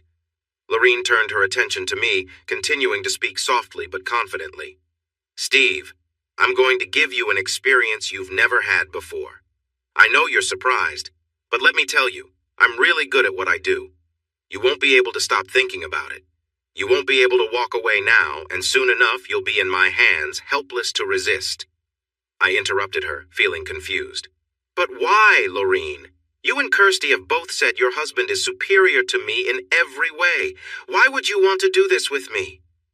Lorene glanced over at Christopher, who stood quietly behind me as if seeking permission. After a pause, she turned back to me. "It's true," she said. "In most ways, Christopher is everything anyone could ask for. But there's one area where things are different: fertility. When he was a teenager, he and some friends did something really foolish. They were trying to copy something they saw in a movie, kicking each other in the groin. Christopher ended up with a serious condition called testicular torsion. He didn't tell his parents until the pain was unbearable, and by then it was too late. He lost both of his testicles during surgery." Lorene continued, her tone steady. "He's been on hormone therapy ever since to make sure his body developed normally, and later, he had prosthetics put in so he would look normal. That's why he's strong and healthy today. He became dedicated to building his body, using therapy and workouts to get where he is now. He's successful and can have anything he wants, and I'm lucky to be with him. He's given me everything except one thing." The room grew quiet as Lorene paused, leaving the rest of her words hanging in the air. "He cannot have a child with me, so he is helping me have one through you. Over the years, we have met many people, but none have caught my attention like you. Kirsty has talked a lot about your good qualities while at the hospital. Your children are wonderful, and I believe that is mostly because of your good traits, which they seem to have inherited. To me, you are the perfect person to help me have children. Yes, I want more than one." The three of us talked about how to bring up the idea of you helping me become a mother. Kirsty did not like any of the ideas we came up with. She knows you well and guessed that you would not agree. That is when we thought of this plan to convince you to help. We have been trying to show you that it's okay to act on your natural feelings. You have impressive self-control, which has made things difficult, but that quality will also benefit my children because of your contribution. We want this to be a long-lasting arrangement. Both Christopher and I would love for you to be involved in our children's lives in any way you want. Our children will have everything they need. But we are not dishonest, Steve. Christopher provides for everything I need, and what I want now is you.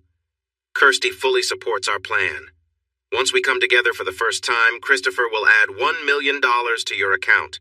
When you help me become pregnant, another $1 million will be added, and once I have the baby, a third $1 million will come your way for every child you help me have. So this is a good deal for everyone. Christopher is happy because he's helping me. I'm happy because I can achieve my dream of being a mother. You are happy because you can have a close relationship with me, while also making a meaningful contribution, and your family benefits financially too. For the first time in my life, I was speechless. Their unexpected plan was out in the open while I felt overwhelmed. Kirsty did not deny anything Lorene was saying. The betrayal from the couple we once trusted was deeply hurtful. Many thoughts raced through my mind, including how to escape this situation I found myself in. Some clear ideas started to form amidst the confusion. We can't choose what happens to us, only how we react to it. You've put me at a big disadvantage by catching me off guard with your surprising news. I have a few questions, if that's okay. Of course, Steve. Christopher has said I can answer anything you want. My first question is for Kirsty. Is what Lorene said true? Did you agree to this plan with the Belvederes that involves me? I'm really really sorry, Steve. Please don't be angry. It's true. Think about it. $3 million for each child. What if she wants 3 kids with you? That's $9 million. No one can say no to that kind of money, not even you. That's why we thought it best to tell you like this so you can't avoid the truth. You know the whole plan now. And you have to admit, Lorene is a wonderful partner to swap with. And does that mean you will also be Christopher's partner as part of this arrangement? Lorene answered for her. Of course, Steve. It wouldn't be fair for you and me to share a bed if they can't experience the same. They haven't been together yet, but starting today, you're going to be very involved with me every day until the end of the month. While we're exclusive, it's only fair for Christopher and Kirsty to be together as well. They can enjoy each other's company freely without any worries. I understand, I said, trying to control my anger. But you've got your plans wrong, Lorene. I'll be leaving you 3 very soon. Even if I didn't, this was only meant to be a 2-week trip, not a month. That's not entirely true, Kirsty interrupted. I spoke to your coworker, Ross Gertzky, before we left for this trip. I reminded him how you helped him out before, and he agreed to cover for you for the entire month of July, 4 full weeks. Isn't that a nice surprise? You don't realize what you've done, do you? Their last child was born with a serious health issue that needed very expensive surgery that insurance wouldn't pay for. They sold many of their things and took out a second mortgage to afford it. They are struggling to get by, and now you've added to his burden. He has no vacation days left. He'll have to work 2 weeks without pay because of you. You've put me in a terrible position with my colleagues. And to top it off, what Lorene described, along with your confirmation, makes this situation unfair to us all. You'll get paid well for being with her, and for being with another man who isn't your husband. You'll have a lot of money, but it doesn't change what this is. I won't be part of it. Our marriage is over, and as far as I'm concerned, you're free to do whatever you want. But you'll never touch me again. You can keep every penny they give you. I don't want any of it, I said coldly. The 3 of them burst into laughter, their amusement filling the room. What's so funny? I asked, feeling confused. Lorene smiled at me. You are, Steve? You think you have a choice in any of this? You're not going to divorce anyone, and even if you wanted to, Christopher wouldn't allow it. But he doesn't have to step in. Everything will happen exactly as I said it would. You'll beg me, Steve, because I know exactly how to get you there. I'm that good. And just like in Star Trek, resistance is futile. You won't be able to stop me, I fired back, trying to stay strong. You think I'll beg you? You're not that lucky. Ignoring my defiance, Lorene glanced over my shoulder at Christopher and Kirsty. Stay quiet, both of you. I don't want any distractions. Kirsty, watch carefully. I'm about to show you how it's done. Her confidence was infuriating, but I knew I had to stay focused. I thought about Kirsty's betrayal to fuel my anger and resolve. But the situation wasn't looking good. I was trapped, unable to move, completely exposed and vulnerable in front of her. I couldn't fight back physically, and I tried my best to hide my frustration. Lorene didn't say anything more. She just smiled at me and then began her next move. I felt my body reacting despite my determination to resist. She was skilled, and my body started betraying my mind. As much as I didn't want to, I felt the unwanted sensations building. I fought to keep control, but my chances of holding out were slipping. As Lorene continued her efforts, I could feel my body reacting involuntarily. She was clearly skilled, and her actions were smooth and practiced. I couldn't help but notice the difference compared to past experiences, and it was unsettling how she seemed to be in complete control. Despite my best attempts to focus elsewhere, my body betrayed me, reacting to the situation against my will. Lorene seemed pleased with the results, and she looked up at me, a confident smile on her face. I told you I'd get you to this point, Steve, she said, her tone calm but triumphant. Now I'm going to keep you on edge, bringing you close but never letting you finish, over and over again. You won't be able to stop it, and eventually you'll be begging for more. She continued her actions, clearly enjoying the control she had over me.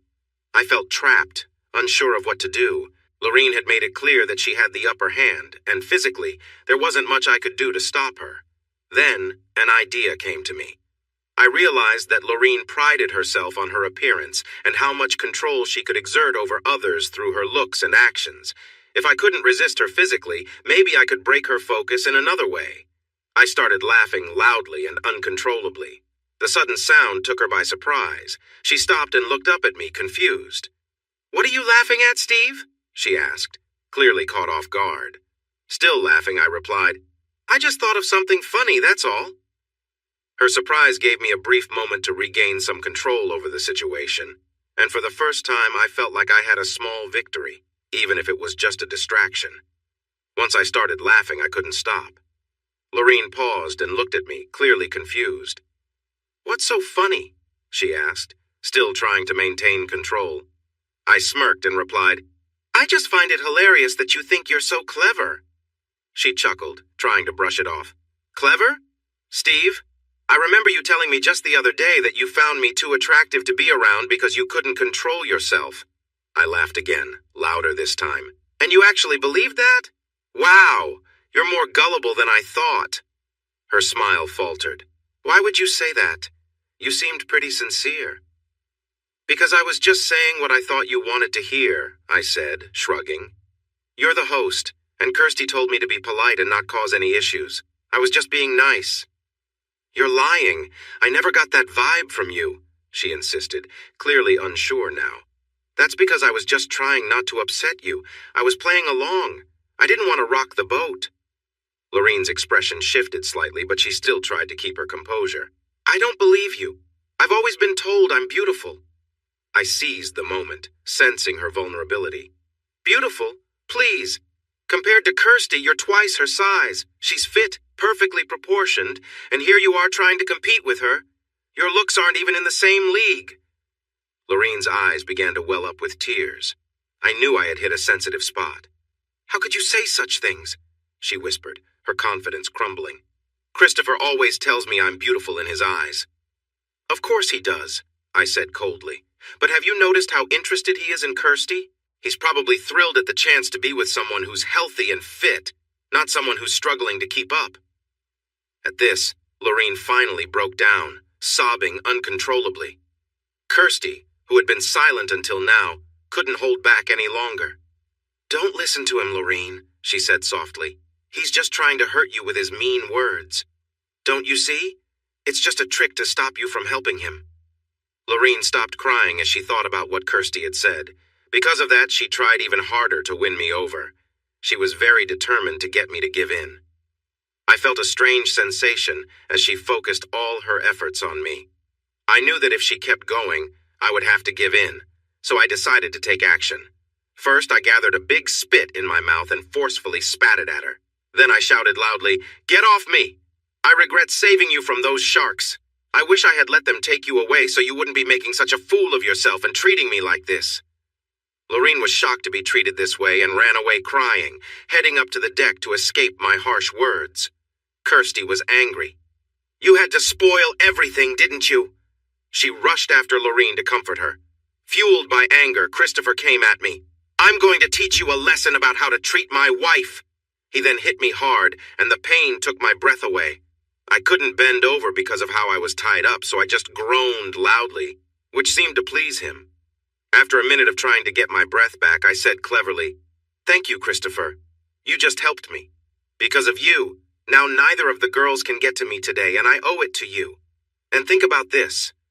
What if you just made it impossible for me to have children, just like you? Wouldn't that be ironic? I laughed. Realizing he had been outsmarted, Christopher unlocked my handcuffs and took them away, leaving me alone to untie my legs. Though it hurt, I had turned the situation around. The three of them talked on the deck, leaving me alone below. I grabbed some paper towels and wrapped them around myself for modesty again. I knew they could easily take them away, but I would use as many as I needed. Eventually, Kirsty came down to talk to me. I wondered what their new plan would be since the last one had failed. I'm sorry, Steve, for how things got out of hand earlier. I'm sorry to say what I did to you both. She is still upset. Christopher admitted that he hurt you out of anger, but later saw it was a mistake. He said you were too clever for him and Lorene, and that you would probably take some time to recover from what he did. I had nothing to say, so I just kept watching TV. She didn't seem to notice I wasn't talking. It's lunchtime, Steve. What can I make for you? I'd be happy to prepare something you like, she said in a friendly tone. I don't want you to prepare anything for me. I saw things I really didn't want to see. Please don't offer again. I'm not interested anymore. That's silly. I've washed my hands since then. They're clean now. I would never do that to you. You surprised me with what you did. I'm planning to end our marriage as soon as I can. Not a chance. Didn't you hear what Lorene said? Christopher wouldn't let that happen. I don't want to hear you talk like that, Steve. You've stirred things up today in a way that no one saw coming. Christopher and I haven't gotten intimate, and we all know nothing has happened between you and Lorene. I promise that I won't be close with him until you are close with her. Deal? I didn't respond. My silence said a lot. She left, upset that I hadn't changed my mind. I heated a can of soup for lunch, cleaned up, and went back to my room for some peace. I heard laughter from the three of them in the other room. Then Kirsty burst into my room, catching their playful mood. We made enough lunch for you, honey. Come join us and let's get back to how things were. What do you think? I kept ignoring her. A few minutes later, she came in with a plate of food, smiled, and set it on the bed next to me. After she went back out, I picked up the food, threw it in the trash, and placed the plate on the counter by the sink. They stared at me in surprise as I quietly closed my door. I heard them cleaning up after their meal, and soon all three of them came into my room. Lorene spoke up for the group. Hey everyone! Thanks for watching. Don't forget to subscribe and turn on notifications so you won't miss any of the exciting stories we have coming up. What do you think about the characters in this story? Let us know in the comments. We'd love to hear from you.